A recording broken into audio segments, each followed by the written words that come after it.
ज्या सद्गुरूंनी मला या संसारपुरातून तारले ते माझ्या हृदयात आहेत, म्हणून माझे ವಿವೇಕಾवर फार ಪ್ರೇಮ आहे. ಜ್ಞಾನೇಶ್ವರ ಮಹಾರಾಜರು ಮುಖ್ಯವಾಗಿ ಎರಡು ವಿಚಾರಗಳನ್ನು ಹೇಳ್ತಾ ಇದ್ದಾರೆ. ಒಂದೇನು ಅಂತಂದ್ರ ಮಜ ಹೃದಯಿ ಸದ್ಗುರು ಜೇಣೆ ತಾರಿಲೋ ಹಾ ಸಂಸಾರ ಗುರು. ಇದು ಒಂದು ವಿಷಯ. ಅರ್ಥಾತ್ ನನ್ನ ಅಂತಃಕರಣದಲ್ಲೇ ಸದ್ಗುರುಗಳು ವಿರಾಜಮಾನರಾಗಿರೋದ್ರಿಂದಾಗಿ ನಾನೇನು ಮಾಡಿದೆ ಅಂದ್ರೆ ಸಂಸಾರ ಈ ಮಹಾಪೂರವನ್ನು, ಸಂಸಾರದ ಒಂದು ಮಹಾನಿಧಿಯನ್ನು ಅರ್ಥಾತ್ ಸಮುದ್ರವನ್ನು, ಸಂಸಾರ ಸಾಗರವನ್ನು ನಾನು ದಾಟಿದೆ ಅಂತ ತಿಳ್ಕೊಂಡು ಹೇಳ್ತಾ ಇದ್ದಾರೆ.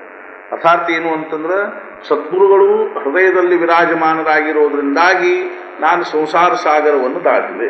ಸಂಸಾರ ಸಾಗರ ಅಂದ್ರೆ ಏನು ಅಂತಂದ್ರೆ ಮನುಷ್ಯನ ಅಂತಃಕರಣದಲ್ಲಿರ್ತಕ್ಕಂಥ ಒಂದೇನು ಅಂತಂದ್ರೆ ಸಂಘರ್ಷ.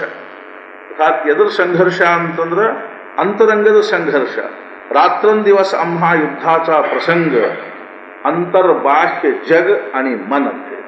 ಅರ್ಥಾತ್ ಏನು, ಇದೇ ಒಂದು ಸಂಘರ್ಷನ ಸಮುದ್ರ ಇದ್ದಂಗೆ. ಶಂಕರಾಚಾರ್ಯರು ಈ ಸಂಸಾರಕ್ಕೆ ಸಮುದ್ರ ಅಂತಾರೆ.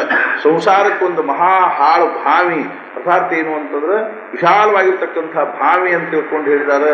ಸಂಸಾರ ಅಂದ್ರೆ ಒಂದು ಘನಘೋರ ಅರಣ್ಯ ಅಂತ ತಿಳ್ಕೊಂಡು ಹೇಳಿದ್ದಾರೆ. ಸಂಸಾರ ಕೂಪ ಮತಿಘೋರ ಮಗಾಧ ಮೂಲಂ. ಸಂಸಾರ ಅನ್ನುವಂಥದ್ದು ಒಂದು ಮಹಾಕೂಪ ಅಂತ ಹೇಳಿ. ಅದೇ ರೀತಿಯಾಗಿ ಸಂಸಾರ ಘೋರ ಗಹನೆ ಚರತೋ ಮುರಾರೆ. ಸಂಸಾರ ಅನ್ನುವಂಥದ್ದು ಏನದಂದ್ರೆ ಗೊಂಡಾರಣ್ಯ ಅಂತ, ಘನಘೋರವಾಗಿರ್ತಕ್ಕಂಥ ಅರಣ್ಯ. ಸಂಸಾರ ಸಾಗರ ಕರಾಲ ಕಾಲ. ಸಂಸಾರ ಅನ್ನುವಂಥದ್ದು ಸಾಗರ ಅಂತ ಹೇಳಿ. ಅವ್ರಿಗೆ ಹೆಂಗೆ ಅನ್ನಿಸ್ತವೆ ಯಾರಿಗೆ ಗೊತ್ತು. ನಮಗೆ ಹೆಂಗೆ ಅನ್ನಿಸ್ತವೆ ಅಂದ್ರೆ ಸಂಸಾರ ಅಂದ್ರೆ ಸುಂದರ ವನ ಅನ್ನಿಸ್ತದೆ ನಮಗೆ. ಇದು ಅವಿವೇಕಿಗಳ ಲಕ್ಷಣ ಅಂತ. ಸಂಸಾರ ಅನ್ನುವಂಥದ್ದೇನು ಸುಂದರ ಅನ್ನಿಸ್ತದನು, ರಮ್ಯ ಅನ್ನಿಸ್ತದನು, ಸುಖಮಯ ಅನ್ನಿಸ್ತದನು, ಇದು ಅವಿವೇಕತನದ ಲಕ್ಷಣ. ಯಾಕೆ ಅರ್ಥಾತ್ ಸಂಸಾರ ಅನ್ನುವಂಥದ್ದು ಮಹಾಪೂರ್ ಅಂತ ಯಾವಾಗ ಅನ್ನಿಸ್ತದ ಅಂತಂದ್ರೆ ಅಂತಃಕರಣದೊಳಗೆ ವಿವೇಕ ಜಾಗೃತ ಆಗ್ತದೆ. ಯಾಕಂದ್ರೆ ಜ್ಞಾನೇಶ್ವರ ಮಹಾರಾಜರು ಏನಂತಾರ ಅಂತಂದ್ರೆ ಸದ್ಗುರುಗಳು ನನ್ನ ಹೃದಯದಲ್ಲಿ ವಾಸ ಮಾಡ್ಯಾರ. ಇದ್ರ ಅರ್ಥ ಏನು ಅಂತಂದ್ರೆ ಸದ್ಗುರುಗಳು ವಾಸ ಮಾಡಿರೋದ್ರಿಂದನೇ ವಿವೇಕ ಜಾಗೃತ ಆಗ್ತದೆ. ಸದ್ಗುರುಗಳ ಅಧಿಷ್ಠಾನದಿಂದ ಏನು ನಿರ್ಮಾಣ ಆಯ್ತು ನನ್ನ ಅಂತಃಕರಣದಲ್ಲೇ ಅಂತಂದ್ರೆ ವಿವೇಕ ಅನ್ನುವಂಥದ್ದು ನಿರ್ಮಾಣ ಆಯ್ತು. ಆದ್ರಿಂದ ನನಗೇನು ಅನ್ನಿಸ್ತದ ಅಂತಂದ್ರೆ ಯಾವ ವಿವೇಕದಿಂದ ನಾನು ಏನಾದೆ ಅಂತಂದ್ರೆ ಸಂಸಾರ ಸಾಗರವನ್ನು ದಾಟಿದೆ. ಸದ್ಗುರುಗಳ ಅಧಿಷ್ಠಾನ ಅನ್ನುವಂಥದ್ದನ್ನು ನಾವು ಎದರಿಂದ ನಾವು ಕಲ್ಪನಾ ತಿಳ್ಕೋಬೇಕು ಅಂತ ತಿಳ್ಕೊಂಡು ಕೇಳಿದ್ರೆ ನಮ್ಮ ಅಂತಃಕರಣದಲ್ಲಿ ಯಾವ ಪ್ರಮಾಣದಲ್ಲಿ ವಿವೇಕದನೋ ಆ ಪ್ರಮಾಣದಲ್ಲಿ ನನ್ನ ಹೃದಯದಲ್ಲಿ ಸದ್ಗುರುಗಳು ವಾಸ ಮಾಡ್ಯಾರ ಅಂತ ಅರ್ಥ. ಎಷ್ಟು ಪ್ರಮಾಣದಲ್ಲಿ ನನ್ನ ಅಂತಃಕರಣದಲ್ಲಿ ವಿವೇಕದನೋ, ವಿವೇಕದ ಲಕ್ಷಣ ಏನು ಅಂತಂದ್ರೆ ಒಂದು ಮುಖ್ಯ ಲಕ್ಷಣ ಹೇಳ್ಬೋದು. ಮಹಾರಾಜರ ಶಬ್ದದಲ್ಲಿ ವಿವೇಕದ ಲಕ್ಷಣ ಹೇಳಬೇಕು ಅಂತಂದ್ರೆ ಭಗವಂತನ ಸ್ಮರಣೆ ಅಂದ್ರೆ ವಿವೇಕ, ವಿಸ್ಮರಣೆ ಅಂದ್ರೆ ಅವಿವೇಕ. ಮಹಾರಾಜರು ಏನಂದ್ರು ಅಂದ್ರೆ ಎಷ್ಟು ಪ್ರಮಾಣದಲ್ಲಿ ನಾವು ಭಗವಂತನ ಮರ್ತೀವೋ ಅಷ್ಟು ಪ್ರಮಾಣದಲ್ಲಿ ನಾವು ಅವಿವೇಕಿಗಳಿದ್ದೀವಿ, ಎಷ್ಟು ಪ್ರಮಾಣದಲ್ಲಿ ನಾವು ಸ್ಮರಣೆಯನ್ನು ಮಾಡ್ತೀವೋ ಅಷ್ಟು ಪ್ರಮಾಣದಲ್ಲಿ ವಿವೇಕ ಅಂತ. ಅರ್ಥಾತ್ ಇದಕ್ಕೂ ಒಂದು ಹೆಜ್ಜೆ ಮುಂದೆ ಹೋಗಿ ಮಹಾರಾಜರು ಒಂದು ವ್ಯಾಖ್ಯೆ ಹೇಳಿದ್ರು. ಏನು ಅಂತಂದ್ರೆ ನಮ್ಮ ಜೀವನದಲ್ಲಿ ನಡೀತಕ್ಕಂಥ ಪ್ರತಿಯೊಂದು ಘಟನೆಗಳ ಹಿಂದೆ ಭಗವಂತನ ಸತ್ತಾ ಕೆಲಸ ಮಾಡ್ಲಿಕ್ಕೆ ಹತ್ತಿದ ಅನ್ನೋದು ವಿವೇಕ, ನಾನು ಮಾಡ್ಲಿಕ್ಕೆ ಹತ್ತೀನಿ ಅನ್ನೋದು ಅವಿವೇಕ ಅಂತ. ಅರ್ಥಾತ್ ಏನು ಅಂದ್ರೆ ಇದು ಯಾವಾಗ ಶಕ್ಯದ ಅಂತಂದ್ರೆ ನನ್ನ ಅಂತಃಕರಣದಲ್ಲಿ ಸದ್ಗುರುಗಳ ಅಧಿಷ್ಠಾನದ ಅನ್ನುವಂಥ ಭಾವ ಎಷ್ಟು ಪ್ರಮಾಣದಲ್ಲಿ ಜಾಗೃತ ಆಗ್ತದನೋ, practice of the presence of God ಅಂತ. ಅರ್ಥಾತ್ ಸದ್ಗುರುಗಳ ಅಧಿಷ್ಠಾನದ ಭಾವನಾ ನನ್ನ ಹೃದಯದಲ್ಲಿ ಅವರ ನಿಂತುಕೊಂಡು ನನ್ನ ಜೀವನದ ಪ್ರತಿಯೊಂದು ಆಗು ಹೋಗುಗಳಲ್ಲೇ ಅವ್ರದೇ ಸತ್ತಾ ಕೆಲಸ ಮಾಡ್ಲಿಕ್ಕೆ ಹತ್ತಿದ ಅಂತ. ಇಷ್ಟ ಅಲ್ದನ ನನ್ನ ದೇಹದಲ್ಲಿ ನಡೀತಕ್ಕಂಥ ಒಂದು ಘಟನಾ, ನನ್ನ ದೇಹದಲ್ಲಿ ನಡೀತಕ್ಕಂಥ ಏನೊಂದು ಕಾರ್ಯದನು, ಅದೇ ರೀತಿ ನನ್ನ ಮನಸ್ಸಿನಲ್ಲೇ, ನನ್ನ ಬುದ್ಧಿಯಲ್ಲೇ, ನನ್ನ ದೇಹದಲ್ಲೇ, ನನ್ನ ಇಂದ್ರಿಯಗಳಲ್ಲೇ, ನನ್ನ ಪ್ರಪಂಚದಲ್ಲೇ, ನನ್ನ ಜೀವನದಲ್ಲೇ, ನನ್ನ ಸುತ್ತಮುತ್ತಲು ಇರ್ತಕ್ಕಂಥ ಏನು ಅಂತಂದ್ರೆ ಪರಿಸ್ಥಿತಿಯಲ್ಲಿ ನಡೀತಕ್ಕಂಥ ಪ್ರತಿಯೊಂದು ಘಟನಾದಲ್ಲೇ ಸದ್ಗುರುಗಳ ಸತ್ತಾ ಕೆಲಸ ಮಾಡ್ಲಿಕ್ಕೆ ಹತ್ತಿದ ಅಂತ ತಿಳ್ಕೊಂಡು ಏನೋ ಒಂದು ಭಾವ ನಿರ್ಮಾಣ ಆಗ್ತದನೋ ಅದಕ್ಕೆ ಏನಂತಾರಂದ್ರೆ ವಿವೇಕ ಅಂತ. ನಾನು ಮಾಡ್ಲಿಕ್ಕೆ ಹತ್ತೀನಿ ಅನ್ನುವಂಥದ್ದಕ್ಕೆ ಏನಂತಾರಂದ್ರೆ ಅವಿವೇಕ ಅಂತ. ಆದ್ರಿಂದ ನಾನು ಮಾಡ್ಲಿಕ್ಕೆ ಹತ್ತೀನಿ ಅಂತ ಅನ್ನೋ ದುಃಖಕ್ಕೆ ಕಾರಣ ಆದ್ರೆ ಭಗವಂತ ಮಾಡ್ಲಿಕ್ಕೆ ಹತ್ಯಾನ ಅನ್ನುವಂಥದ್ದು ಎದಕ್ಕೆ ಕಾರಣ ಆಗ್ತದ್ರೆ ಸುಖಕ್ಕೆ ಕಾರಣ. ಮೀ ಕರ್ತಾ ಮಂಜೆ ದುಃಖ आणि ರಾಮ್ ಕರ್ತಾ ಮಂಜೆ ಸಮಾಧಾನ ಅಂತ. ಭಗವಂತ ಮಾಡ್ಲಿಕ್ಕೆ ಹತ್ಯಾನ ಅನ್ನುವಂಥದ್ದು ಸಮಾಧಾನ ಆಗ್ತದೆ, ನಾನು ಮಾಡ್ಲಿಕ್ಕೆ ಹತ್ತೀನಿ ಅನ್ನುವಂಥದ್ದು ಏನಾಗ್ತದ್ರೆ ದುಃಖಕ್ಕೆ ಕಾರಣ ಆಗ್ತದೆ. ಆದ್ರಿಂದ ಎಲ್ಲಿ ಅವಿವೇಕದನೋ ಅಲ್ಲಿ ನಾನು ಮಾಡ್ಲಿಕ್ಕೆ ಹತ್ತೀನಿ ಅಲ್ಲಿ ಸದ್ಗುರುಗಳಿಲ್ಲ. ಅಲ್ಲೇ ಎಲ್ಲಿ ಅವಿವೇಕದನೋ ಅಲ್ಲಿ ಸದ್ಗುರುಗಳಿಲ್ಲ, ಎಲ್ಲಿ ವಿವೇಕದನೋ ಅಲ್ಲಿ ಸದ್ಗುರುಗಳಿದ್ದಾರೆ. ವಿವೇಕದ ಲಕ್ಷಣ ಏನು ಅಂದ್ರೆ ಸದ್ಗುರುಗಳ ಅಧಿಷ್ಠಾನದ ಭಾವನಾನ ವಿವೇಕ. ಅವಿವೇಕದ ಲಕ್ಷಣ ಏನು ಅಂತಂದ್ರೆ ಅಹಂಕಾರದ ಭಾವನಾ ಅನ್ನುವಂಥದ್ದು ಏನು ಅಂದ್ರೆ ಅವಿವೇಕದ ಲಕ್ಷಣ. ಎಷ್ಟು ಅಹಂಕಾರೋ ಅಷ್ಟು ಅವಿವೇಕ, ಎಷ್ಟು ಏನು ಅಂತಂದ್ರೆ ಶರಣಾಗತಿನೋ ಅಷ್ಟು ವಿವೇಕ ಅಂತ. ನನ್ನ ಜೀವನದಲ್ಲಿ ನಡೀತಕ್ಕಂಥ ಪ್ರತಿಯೊಂದು ಘಟನಾದಲ್ಲಿ ಸದ್ಗುರುಗಳ ಸತ್ತಾ ಕೆಲಸ ಮಾಡ್ಲಿಕ್ಕೆ ಇದೆ. ಪ್ರತಿಯೊಂದರೊಳಗೂ ಅವ್ರ ಕೈ ನೋಡ್ಲಿಕ್ಕೆ ಬರೋದು ವಿವೇಕದ ಲಕ್ಷಣ. ಪ್ರತಿಯೊಂದರೊಳಗೂ ನಮ್ಮ ಕೈ ತೋರಿಸೋದನ್ನ ಏನು ಅಂದ್ರೆ ಅವಿವೇಕದ ಲಕ್ಷಣ ಅಂತ. ನಾ ಮಾಡಿದೆ ಅನ್ನುವಂಥದ್ದು ಅವಿವೇಕದ ಲಕ್ಷಣ ಆದ್ರೆ ಸದ್ಗುರುಗಳು ಮಾಡ್ಲಿಕ್ಕೆ ಸದ್ಗುರುಗಳು ಮಾಡ್ಲಿಕ್ಕೆ ಅನ್ನೋದಲ್ರಿ, ಅನಿಸೋದು. ಅನ್ನೋದಕ್ಕೂ ಅನ್ಸೋದಕ್ಕೂ ಬಹಳ ನಾವು ಅಂತೀವಿ, ಎಲ್ಲ ಮಹಾರಾಜರು ಎಲ್ಲ ಒಳಗೆ ಅನ್ಸೋದಲ್ಲ ಹೆಂಗೆ ನಾ ಮಾಡ್ಲಿಕ್ಕೆ ಹತ್ತೀನಿ ಅಂತ. ನನ್ನ ಸಲುವಾಗಿ ನನಗೆ ನಂದು ನಂದು ಅನ್ನುವಂಥದ್ದು ಏನದನೋ ಇದು ಅವಿವೇಕದ ಲಕ್ಷಣ. ಈ ದೇಹ ನಾನು ಅನ್ನುವಂಥದ್ದು ಅವಿವೇಕ ಅಲ್ಲೇನ್ರಿ, ಅಜ್ಞಾನ ಅಲ್ಲೇನು? ಈ ದೇಹ ನಾನು ಅಂತ ತಿಳ್ಕೊಂಡು ದೇಹದಿಂದ ನಡೀತಕ್ಕಂಥ ಕಾರ್ಯಗಳ ವಿಷಯದಲ್ಲೇ ನಾನು ಮಾಡ್ಲಿಕ್ಕೆ ಹತ್ತೀನಿ ಅನ್ನುವಂಥ ಭಾವ ಏನದನೋ ಅವಿವೇಕ ಮಟ್ಟಿ. ಪ್ರಪಂಚ ಅಂದ್ರೆ ಹೆಂಗದ ಅಂದ್ರೆ ಅವಿವೇಕದಿಂದ ತುಂಬಿ ತುಳುಕಲಿಕ್ಕೆ ಹತ್ತಿರ. ಕ್ವಚಿತ್ ಎಲ್ಲೋ ಪಾವ ವಿವೇಕಿ ಅನ್ನುವಂಥವ ಅರ್ಥಾತ್ ಏನು ಅಂದ್ರೆ ಖರೇಂದ್ರನು ಅಂತಃಕರಣದಲ್ಲಿ ವಿವೇಕ ಜಾಗೃತ ಆಗೋದು ಭಾಗ್ಯದ ಲಕ್ಷಣ. ಸದ್ಗುರುಗಳ ಕೃಪಾ ಇಲ್ಲದ ವಿವೇಕ ಜಾಗೃತ ಆಗ್ಲಿಕ್ಕೇನೆ ಶಕ್ತಿಲ್ಲ. ಬಾಕಿ ಪರಿಸ್ಥಿತಿ ತಗೊಂಡು ಏನ್ ಮಾಡ್ತೀವಿ?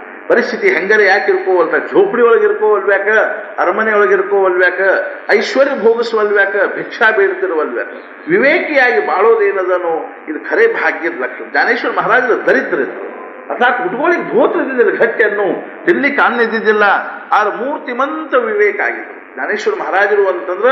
ಮೂರ್ತಿಮಂತ ವಿವೇಕ ಆಗಿತ್ತು. ಮಹಾರಾಜರ ಐಶ್ವರ್ಯದ ಲೆಕ್ಕಾಚಾರ ಹಾಕ್ಲಿಕ್ಕೆ ಆಗ್ತದೆ ಏನ್ರಿ? ಮಹಾರಾಜರ ಇನ್ಕಮ್ ಎಷ್ಟಿತ್ತು, ಅವ್ರದ್ದು ಡೆಪಾಸಿಟ್ ಎಷ್ಟಿತ್ತು, ಅವ್ರ ಚರಿತ್ರೆಯೊಳಗೆ ಎಲ್ಲರೂ ಬಂದದೇನು? ಅವ್ರದ್ದು ಇಷ್ಟು ಇನ್ಕಮ್ ಇತ್ತು, ಎಷ್ಟು ಡೆಪಾಸಿಟ್ ಇತ್ತು, ಏನ್ ಮಾಡೋದು ತಗೊಂಡು? ತಾತ್ಪರ್ಯ ಏನು ಅಂತಂದ್ರೆ ಅಂತಃಕರಣದಲ್ಲಿ ಸದ್ಗುರುಗಳು ವಿರಾಜಮಾನರಾಗ್ಯಾರ ಅನ್ನೋದ್ರ ಅರ್ಥ ಏನು ಅಂತಂದ್ರೆ ವಿವೇಕ ಜಾಗೃತ ಆಗ್ಯದ ಅಂತ ತಿಳ್ಕೊಂಡು.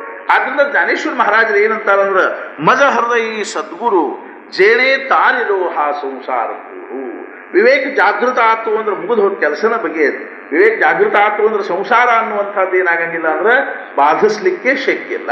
ಯಾವ ಭಾವಗಳು ನಮಗೆ ಇವತ್ತು ಸಂಸಾರ ಬಾಧಿಸ್ಲಿಕ್ಕೆ ಹತ್ತಿದ ಅಂತ ತಿಳ್ಕೊಂಡು ಕೇಳಿದ್ರೆ ಎರಡು ಮುಖ್ಯವಾಗಿರ್ತಕ್ಕಂಥ ಭಾವದಲ್ಲಿ ಸಂಸಾರ ಬಾಧಿಸ್ತಾ ಇದೆ. ಮುಖ್ಯವಾಗಿರ್ತಕ್ಕಂಥ ಲಕ್ಷಣ ಯಾವುದು ಅಂದ್ರೆ ಸಂಸಾರ ಮೂರ್ತಿಮಂತಾಗಿ ಯಾವ ಭಾವದಲ್ಲಿ ನಮ್ಮ ಅಂತಃಕರಣದೊಳಗೆ ಬಾಧಿಸ್ಲಿಕ್ಕೆ ಹತ್ತಿದ ಅಂದ್ರೆ ಭಯ ಮತ್ತು ಚಿಂತೆ.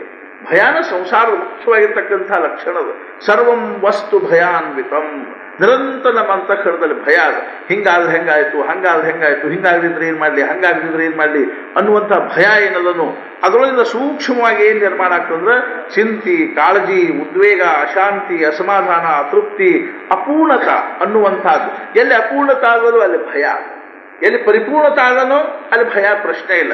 ಆದ್ರಿಂದ 16ನೇ ಅಧ್ಯಾಯದಲ್ಲಿ ಭಗವಂತ ಅರ್ಥಾತ್ ಏನು ಅಂತಂದ್ರೆ ಆ ದೈವಿ ಸಂಪತ್ತನ್ನು ಹೇಳಬೇಕಾದ್ರೆ ಮೊದಲನೇ ಲಕ್ಷಣ 16ನೇ ಅಧ್ಯಾಯದ ಮೊದಲನೇ ಶ್ಲೋಕದೊಳಗಿನ ಮೊದಲನೇ ಶಬ್ದ ಏನದ ಅಂದ್ರೆ ಅಭಯಂ ಸತ್ವ ಸಂಶುದ್ಧ ಜ್ಞಾನ ಯೋಗ ವ್ಯವಸ್ಥಿತಿ ಅಂತ ತಿಳ್ಕೊಂಡು ದೈವಿ ಸಂಪತ್ತಿನ ಮೊದಲನೇ ಲಕ್ಷಣ ಏನು ಅಂದ್ರೆ ನಿರ್ಭಯತ ಅನ್ನುವಂಥದ್ದು. ಎಲ್ಲಿ ನಿರ್ಭಯತ ಅದಂದ್ರೆ ಎಲ್ಲಿ ವಿವೇಕದನೋ ಅಲ್ಲಿ ನಿರ್ಭಯತ, ಎಲ್ಲಿ ಆತ್ಮಭಾವದನೋ ಅಲ್ಲಿ ನಿರ್ಭಯತ, ಎಲ್ಲಿ ದೇಹಭಾವದನೋ ಅಲ್ಲಿ ಭಯ ಆದ. ದೇಹಭಾವದೊಳಗೆ ಭಯ ತುಂಬಿ ತುಳುತ್ತದೆ. ಎಷ್ಟರೇ ಭಯ. ನಮ್ಮ ಸುತ್ತಲೂ ಇರ್ತಕ್ಕಂಥ ಅನೇಕ ದೇಹಗಳ ಪರಿಸ್ಥಿತಿಯನ್ನು ನೋಡಿದ್ರೆ ನಮ್ಗೆ ಎಷ್ಟು ಭಯ ಅನಿಸ್ತದೆ. ಯಾವ ಟೈಮ್ಗೆ ಏನಾಗ್ತದೋ, ಯಾವ ಸಮಯಕ್ಕೆ ಏನಾಗ್ತದೋ ಹೇಳಿಕ್ ಬರಂಗಿಲ್ಲ. ಕೇಳ್ತೀವಿ. ಅರ್ಥಾತ್ ನಿನ್ನೆ ಹೇಳಿದ್ರಲ್ಲ, ನಿನ್ನೊಬ್ರು ಬಂದಿದ್ರು, ಇಲ್ರಿ 2 ತಿಂಗಳಾಯ್ತು ನಮ್ಮ ಮನೆಯವ್ರು ಬ್ರೈನ್ ಹ್ಯಾಮ್ರೇಜ್ ಆಗಿ ತೀರಿಕೊಟ್ರು. ಯಾವ ಹ್ಯಾಮ್ರೇಜ್ ಆಗ್ತಾವೆ ಹೆಂಗೆ ಹೇಳಿಕ್ ಬರ್ತದೆ? ಬ್ರೈನ್ ಹ್ಯಾಮ್ರೇಜ್ ಆಗ್ತಾವನು, ಹಾರ್ಟ್ ಹ್ಯಾಮ್ರೇಜ್ ಆಗ್ತಾವನು, ಯಾವ ಫೇಲ್ ಆಗ್ತಾವ ಹೇಳಿಕ್ ಬರಂಗಿಲ್ಲ. ಯಾವ ಕ್ಷಣಕ್ಕೆ ಯಾವುದು ಫೇಲ್ ಆಗ್ತದನೋ. ದೇಹ ಅಂದ್ರೆ ಮೂರ್ತಿಮಂತ ಭಯ. ದೇಹ ಅಂತಂದ್ರೆ ಏನು ಅಂದ್ರೆ ಮೂರ್ತಿಮಂತ ಭಯ. ನಾಳೆ ಇವತ್ತಿನ ಪರಿಸ್ಥಿತಿ ನಾಳೆ ದೇಹದೊಳಗೆ ಇರ್ತದನೋ ಇಲ್ಲೂ ಹೇಳಿಕ್ ಬರಂಗಿಲ್ಲ. ಎತ್ಲಾ ಬಾಯಿ ಸೊಟ್ಟಾಗ್ತವನು, ಎತ್ಲಾ ಕೈಕಾಲು ಸೊಟ್ಟಾಗ್ತಾವನು. ಇಂಥದ್ದೇನದ ಅಂದ್ರೆ ದೇಹ ಭಾವದಿಂದ ಸುಖಿ ಇದ್ದಾನ ಅನ್ನುವಂಥ ಮನುಷ್ಯನನ್ನು ಈ ಪ್ರಪಂಚದಲ್ಲಿ ನೋಡ್ಲಿಕ್ಕೇನೆ ಶಕ್ಯ ಇಲ್ಲ. ಬೇಕಾದಂಥ ಪರಿಸ್ಥಿತಿ ಇರ್ಕೋವಲ್ತ. ದೇಹಭಾವ ಇಟ್ಕೊಂಡು ನಾವು ಸುಖಿ ಇದ್ದಾನ, ಸ್ವಸ್ಥ ಇದ್ದಾನ, ಸಮಾಧಾನ ಇದ್ದಾನ ಶಕ್ಯನೇ ಇಲ್ಲ. ಮತ್ತೆ ಯಾವಾಗ ಶಕ್ಯ ಇದೆ ಅಂದ್ರೆ ಅವನ ಅಂತಃಕರಣದ ವಿವೇಕ ಜಾಗೃತ ಆಗ. ವಿವೇಕ ಜಾಗೃತ ಆಗ್ಬೇಕು. ಅರ್ಥ ಏನು ಅಂದ್ರೆ ದೇಹ ಭಾವವನ್ನು ಬಿಡೋದಕ್ಕನ ವಿವೇಕ ಅಂತ, ಆತ್ಮಭಾವದಲ್ಲಿ ಇರೋದಕ್ಕನ ವಿವೇಕ ಅಂತ ತಿಳ್ಕೊಂಡು ಹೆಸರು. ಆದ್ರಿಂದ ಜ್ಞಾನೇಶ್ವರ ಮಹಾರಾಜರು ಏನಂತಾರಂದ್ರೆ ನನ್ನ ಹೃದಯದಲ್ಲಿ ಸದ್ಗುರುಗಳು ಇರೋದರಿಂದಾಗಿ ನನಗೆ ವಿವೇಕದ ವಿಷಯದಲ್ಲಿ ಅತ್ಯಂತ ಆದರ ಅನ್ನಿಸ್ತಾ ಇದೆ. ಯಾಕಂದ್ರೆ ಅವ್ರ ಕೃಪಾ ಅದು. ಸದ್ಗುರುಗಳ ಕೃಪೆಯ ಒಂದು ಪ್ರಕಾಶ ಅನ್ನುವಂಥದ್ದು ನನ್ನ ಅಂತಃಕರಣದೊಳಗೆ ಯಾವ ಭಾವದಿಂದ ಬಿದ್ದದ ಅಂತಂದ್ರೆ ನಾವೇನು ಅರ್ಥಾತ್ ಯಾವ ಭಾವದೊಳಗೆ ಬಿದ್ದದಂದ್ರೆ ವಿವೇಕದ ಭಾವದೊಳಗೆ ನನ್ನ ಅಂತಃಕರಣದೊಳಗೆ ಸದ್ಗುರುಗಳ ಕೃಪಾ ಬಿದ್ದದ. ಅದರಿಂದ ನನ್ನ ಜೀವನದೊಳಗಿನ ಎಲ್ಲ ಭಯ ಏನಾಯ್ತು ಅಂದ್ರೆ ದೂರ ಆಯ್ತು. ನಿರ್ಭಯ ಆಗೋದು ಸತ್ಪುರುಷರ ಮೊದಲನೇ ಲಕ್ಷಣ. ಅರ್ಥಾತ್ ಏನಂದ್ರೆ ಯಾವ ಸತ್ಪುರುಷರಿಗೆ ಬಾಡಿ ಗಾರ್ಡ್ಸ್ ಬೇಕು ತಗೊಂಡೇನು ಮಾಡು, ತಗೊಂಡು ಬಾಡಿ ಗಾರ್ಡ್ಸ್ ತಗೊಂಡೇನು ದೇಹ ಹೊಡೆದು ಹೊಡಿವಲ್ರಕ್ಕ, ಇದ್ರೆ ಇರ್ಕೋವಲ್ತು, ಹೋದ್ರೆ ಒಪ್ಕೋವಲ್ತು. ಅರ್ಥಾತ್ ಇದು ಸತ್ಪುರುಷರಿಗೆ ಬಾಡಿ ಗಾರ್ಡ್ಸ್ ಬೇಕೇನ್ರಿ? ದೇಹ ಭಾವದೊಳಗಿರ್ತಕ್ಕಂಥವ್ರಿಗೆ ಬಾಡಿ ಗಾರ್ಡ್ಸ್ ಬೇಕು, ಸಂರಕ್ಷಣೆಯ ವ್ಯವಸ್ಥೆ ಬೇಕು. ದೇಹ ಭಾವ ಬಿಟ್ಟಿರ್ತಕ್ಕಂಥ ಸತ್ಪುರುಷರಿಗೆ, ಆತ್ಮಭಾವದಲ್ಲಿರ್ತಕ್ಕಂಥವ್ರಿಗೆ ನೈನಂ ಛಂದಂತಿ ಶಸ್ತ್ರಾಣಿ ನೈನಂ ದಹತಿ ಪಾವಕಃ ನಚೈನಂ ಕ್ಲೇದಯಂತ್ಯಾಪೋ ನ ಶೋಷಯತಿ ಮಾರುತಃ ಅಂತನ್ನುವಂತಹ ಭಾವದಲ್ಲಿರ್ತಕ್ಕಂಥವ್ರಿಗೆ ಏನ್ ಬೇಕಾಗಿಲ್ಲ ಅಂದ್ರೆ ಸಂರಕ್ಷಣೆ ಏನು ಯಾವುದೇ ಪ್ರಕಾರವಾಗಿರ್ತಕ್ಕಂಥದ್ದೇನಿಲ್ಲ ಅಂದ್ರೆ ಅವಶ್ಯಕತೆ ಇಲ್ಲ. ಮೊನ್ನೆ ಯಾರೊಬ್ರು ಬಂದಿದ್ರು, ಅವ್ರು ಹೇಳಿದ್ರು ನಮ್ಮ ಒಂದು ಇದ್ರೊಳಗೆ ಏನದ ಅಂತ ಅವ್ರದೊಂದು ತತ್ವಜ್ಞಾನದ ಕೆಲವು ವಿಚಾರಗಳವ. ಆ ತತ್ವಜ್ಞಾನಕ್ಕೆ ಅನುಸಾರವಾಗಿ ಅವ್ರು ಏನ್ ಮಾಡ್ಲಿಕ್ಕೆ ಸಾಧನೆ ವಿಷಯದಲ್ಲಿ ನಮ್ಗೆ ಹೇಳಿಕ್ ಬಂದಿದ್ರು, ಹಿಂಗೆ ನಮ್ದೆಲ್ಲ ಸಾಧನೆ ಅದಂತ. ಅದ್ರಾಗ ಅವ್ರು ಒಂದು ಮಾತು ಏನ್ ಹೇಳಿದ್ರು ಅಂದ್ರೆ, ನಾವು ನಮ್ಮ ಸಾಧನೆಯಲ್ಲಿ ಒಂದೊಂದು ಏನ್ ಮಾಡ್ತೀವಿ ಅಂತಂದ್ರೆ ಇಷ್ಟು ಪ್ರಮಾಣದಲ್ಲಿ ಇದಿರಬೇಕು, ಇಷ್ಟು ಪ್ರಮಾಣದಲ್ಲಿ ಇದಿರಬೇಕು, ಇಷ್ಟು ಪ್ರಮಾಣದಲ್ಲಿ ಮನುಷ್ಯನಲ್ಲಿ ಇದಿರಬೇಕು ಅಂತ ತಿಳ್ಕೊಂಡು ನಾವು ಹೇಳ್ಕೋತ ಏನ್ ಮಾಡ್ತೀವಿ ಅಂದ್ರೆ 5% ನಮ್ಮಲ್ಲಿ ದೇಹ ಸಂರಕ್ಷಣೆ ಒಂದು ನಮ್ಮಲ್ಲಿ ಇರಬೇಕು ಅಂದ್ರೆ ಯೋಗ್ಯತಾ ಇರಬೇಕು ಅಂತ. ಅದಕ್ಕಾಗಿ ನಾವೇನ್ ಕಲಿಸ್ತೀವಿ ಅಂದ್ರೆ ಕರಾಟೆ ಪರಾಟೆ ಏನೇನವಲ್ಲ ಪಂಪೂನ ಗಿಂಪೂನ್ ಅಂತಾರ, ಅವನ್ನೆಲ್ಲ ನಾವು ಸಾಧಕರು ಕಲಿಬೇಕು ಅಂತ ಹೇಳಿ. ನಮ್ಗೆ ಶಕ್ಕಿಲ್ಲಪ್ಪ ಅಂತ ಹೇಳಿ ನಮ್ಗೆ 5% ಹೋಗಲ್ತಕ್ಕಂಥಾಗ ರೀತಿಲ್ಲ. 5% ಇದಿರಬೇಕು. ಆಮೇಲೆ ಹೇಳಿದ್ರು 15% ಏನಂದ್ರೆ ವ್ಯವಹಾರ ಜ್ಞಾನ ಇರಬೇಕು, ಪ್ರಪಂಚ ಜ್ಞಾನ ಇರಬೇಕು. 20 ಇನ್ನೊಂದು 25% ಏನು ಹೇಳಿ ಒಟ್ಟೇನು ಅಂದ್ರೆ ಒಂದು 50% ಇದೆಲ್ಲ ಇರಬೇಕು ಅಂತ ತಿಳ್ಕೊಂಡ್ರಿ. ತಾತ್ಪರ್ಯ ಏನು ಅಂತಂದ್ರೆ ದೇಹ ಭಾವದೊಳಗಿಂದ ನಿರ್ಮಾಣವಾಗ್ತಕ್ಕಂಥ ಇವೆಲ್ಲ ಏನು ಸಮಾಜ, ಅದ್ರೊಳಗೆ ಸಮಾಜ ಸಂಘಟನಾ, ಸಮಾಜದೊಳಗೆ ಇದೆಲ್ಲ ಅಸುರಕ್ಷಿತಪಣ, ಇವೆಲ್ಲದೊಳಗಿಂದ ಸಾಧಕ ತನ್ನನ್ನು ತಾನು ಸಂರಕ್ಷಣೆ ಮಾಡಿಕೊಳ್ಳುವ ಸಲುವಾಗಿ ಅವ್ನು ಪಂಪು ಕಲಿಬೇಕು, ಅರ್ಥಾತ್ ಕರಾಟೆ ಕಲಿಬೇಕು ಅಂತೆಲ್ಲ ಏನು ಹೇಳಿದ್ರು. ಅರ್ಥಾತ್ ಇದ್ರೊಳಗಿಂದ ಏನು ಸಿದ್ಧ ಆಗ್ತದ ಅಂತ ತಿಳ್ಕೊಂಡು ಕೇಳಿದ್ರೆ ದೇಹ ಭಾವ ಸಿದ್ಧ ಆಗ್ತದೆ. ಆತ್ಮಭಾವದಲ್ಲಿರ್ತಕ್ಕಂಥವ್ರಿಗೆ ಯಾವಂಥ ಸತ್ಪುರುಷರು ಆತ್ಮಭಾವದಲ್ಲಿರ್ತಕ್ಕಂಥವ್ರು, ಅರ್ಥಾತ್ ಇವರು ಸದಾನಂದ ಯಾರು ಬ್ರಹ್ಮೇಂದ್ರ ಸರಸ್ವತಿಗಳು ಅವ್ರನ್ನ ಅಕ್ಷರಶಃ ಒಬ್ಬ ಏನ್ ಮಾಡಿದ ಕೈ ಕಡ್ದು ಕತ್ತರಿಸಿ ಹೋಗಲ್ಲ. ಆದ್ರೂ ಸಹಿತ ಅವ್ರಿಗೆ ಅದ್ರದ್ದು ಏನು ಪ್ರಜ್ಞಾನ ಇರಂಗಿಲ್ಲ. ಸದಾಶಿವ ಬ್ರಹ್ಮೇಂದ್ರ ಯೋಗಿಗಳಂತ ತಿಳ್ಕೊಂಡು ಏನಿದ್ರು ಅವ್ರಿಗೆ ಏನಿರಂಗಿಲ್ಲ, ಅದ್ರ ಪ್ರಜ್ಞಾನ ಇರಂಗಿಲ್ಲ. ಸತ್ಪುರುಷರು ಎಷ್ಟು ಬೇಪರವಾಹ ಇರ್ತಾರ ದೇಹದ ವಿಷಯದಲ್ಲಿ ಅಂತಂದ್ರೆ ಅವ್ರಿಗೆ ಅದ್ರದ್ದು ಏನೇನೂ ಕಾಳಜಿ ಇರಂಗಿಲ್ಲ. ದೇಹ ಆಹೆ ಆಹೆ ನಾಹಿ ನಾಹಿ ಅನ್ನುವಂಥ ಭಾವದಲ್ಲಿರ್ತಕ್ಕಂಥದ್ದು. ಇದು ಎದರಿಂದ ಶಕ್ಯದ ಅಂತಂದ್ರೆ ವಿವೇಕದಿಂದ ಶಕ್ಯದ ಅಂತ ತಿಳ್ಕೊಂಡು ಜ್ಞಾನೇಶ್ವರ ಮಹಾರಾಜ ಏನಂತಾರಂದ್ರೆ, ನನಗೆ ವಿವೇಕದ ಬಗ್ಗೆ ಬಹಳ ಪ್ರೇಮದ ಅಂತ, ನನಗೆ ವಿವೇಕ ಬೇಕು ಅಂತಾರೆ. ಜ್ಞಾನೇಶ್ವರ ಮಹಾರಾಜರು ಸದ್ಗುರುಗಳ ಅಧಿಷ್ಠಾನದಿಂದ ನನ್ನ ಪ್ರಪಂಚ ಸುಖಿ ಆಗ್ತದಂದ್ರೆ ಏನ್ರಿ? ಸದ್ಗುರು ಅಧಿಷ್ಠಾನದಿಂದ ನಾನು ಬಹಳ ಶಾಣೆ ಆಗ್ತೀನಿ ಅಂದ್ರೇನು? ಸದ್ಗುರುಗಳ ಅಧಿಷ್ಠಾನದಿಂದ ನನ್ನ ಅಂತಃಕರಣದಲ್ಲಿ ಏನು ಅಂತಂದ್ರೆ ಅನೇಕ ಪ್ರಕಾರವಾಗಿರ್ತಕ್ಕಂಥ ಕಲೆಗಳು, ಸಾಹಿತ್ಯ ಇತ್ಯಾದಿ ನಿರ್ಮಾಣ ಆಗ್ತಾವಂದ್ರೇನು? ಸದ್ಗುರುಗಳ ಅಧಿಷ್ಠಾನದಿಂದ ನಾನು ಸಮಾಜದಲ್ಲಿ ಮಾನ ಮರ್ಯಾದೆ ಹೊಂದ್ತೀನಿ ಅಂತ ತಿಳ್ಕೊಂಡಂದ್ರೇನು?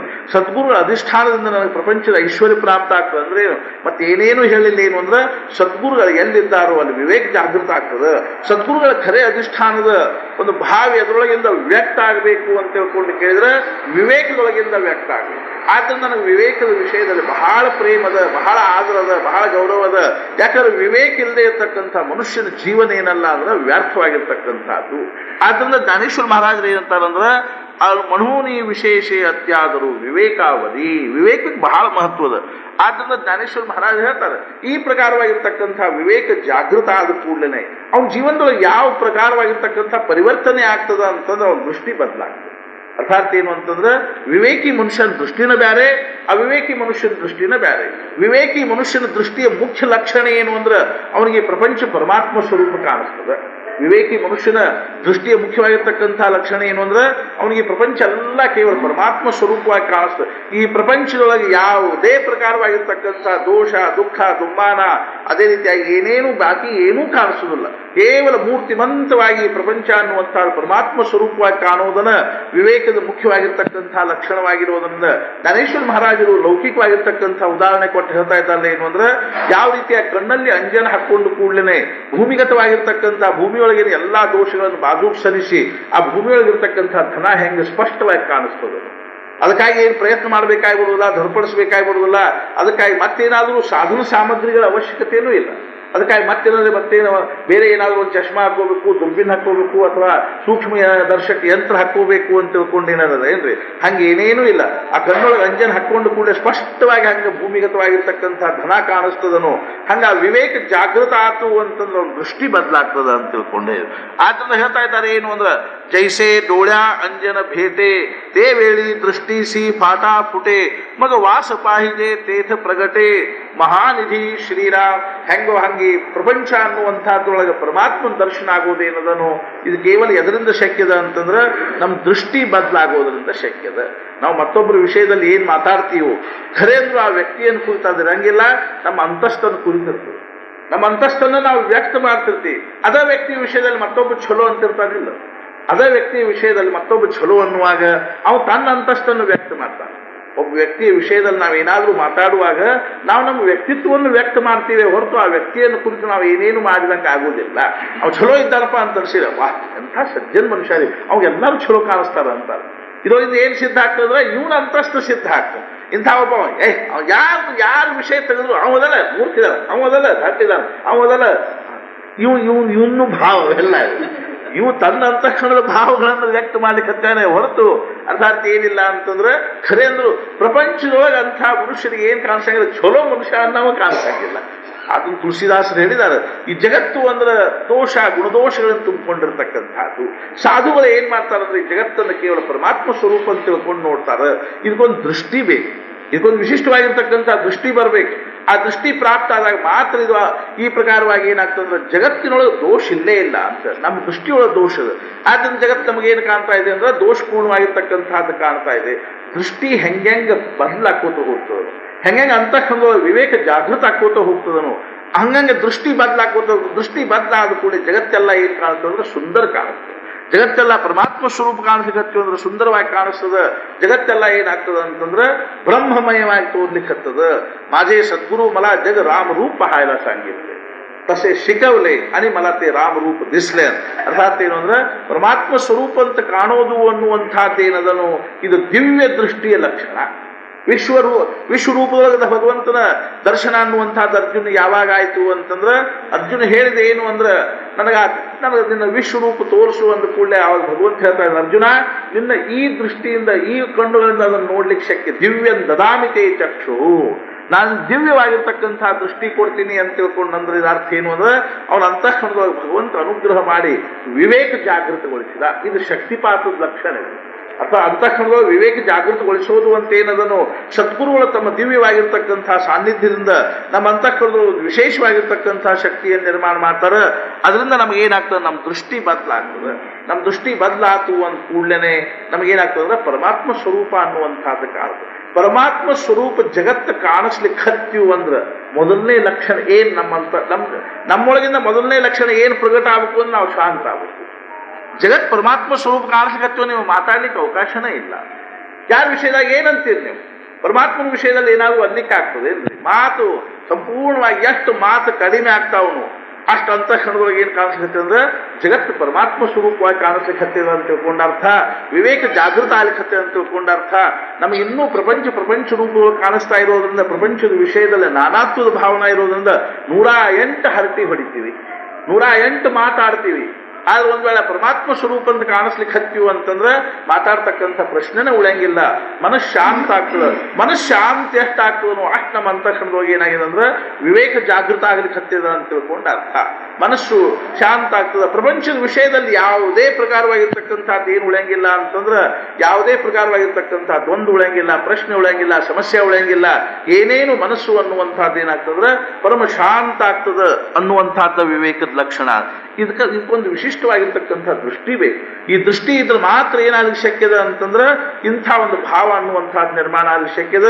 ಅದನ್ನು ಜ್ಞಾನೇಶ್ವರ ಮಹಾರಾಜರು ಏನಂತಾರ ಅಂತಂದ್ರೆ ಯಾವ ರೀತಿಯಾಗಿ ಆ ಅಂಜನವನ್ನು ಹಚ್ಕೊಳ್ಳೋದ್ರಿಂದ ಅರ್ಥಾತ್ ಏನಾಗ್ತದಂದ್ರೆ ದೃಷ್ಟಿ ಅನ್ನುವಂಥದ್ದು ಸೂಕ್ಷ್ಮ ಆಗ್ತದನು.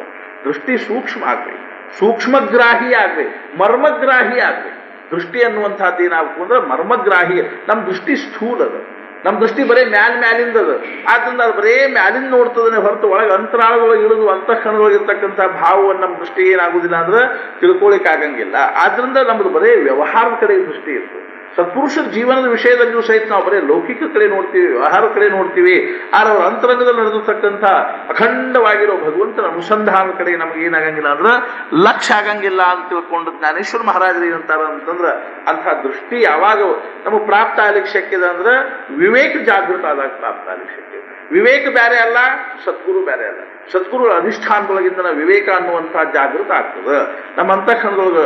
ಅರ್ಥಾತ್ ಯಾವ ರೀತಿಯ ಸೂರ್ಯ ಉದಯ ಆಯಿತು ಅಂದ್ರೆ ಪ್ರಕಾಶ ಅನ್ನುವಂಥದ್ದು ಹೆಂಗೆ ಸ್ವಾಭಾವಿಕವಾಗಿ ಪ್ರಾಪ್ತ ಆಗ್ತದನು ಹಂಗೆ ನಮ್ಮ ಅಂತಃಕರಣದೊಳಗೆ ಸದ್ಗುರುಗಳು ಯಾವ ಪ್ರಮಾಣದಲ್ಲಿ ಅಂತಃಕರಣದೊಳಗೆ ವಿರಾಜಮಾನ ಆಗ್ತಾರೋ ಅರ್ಥಾತ್ ಯಾಕೆ ಇವಾಗ ವಿರಾಜಮಾನ ಆಗವಲ್ರು ಅಂತಂದ್ರೆ ಒಳಗೆ ಪ್ರಪಂಚ ತುಂಬಿಕೊಂಡಿರೋದ್ರಿಂದ ಅವಿವೇಕದ ಲಕ್ಷಣ.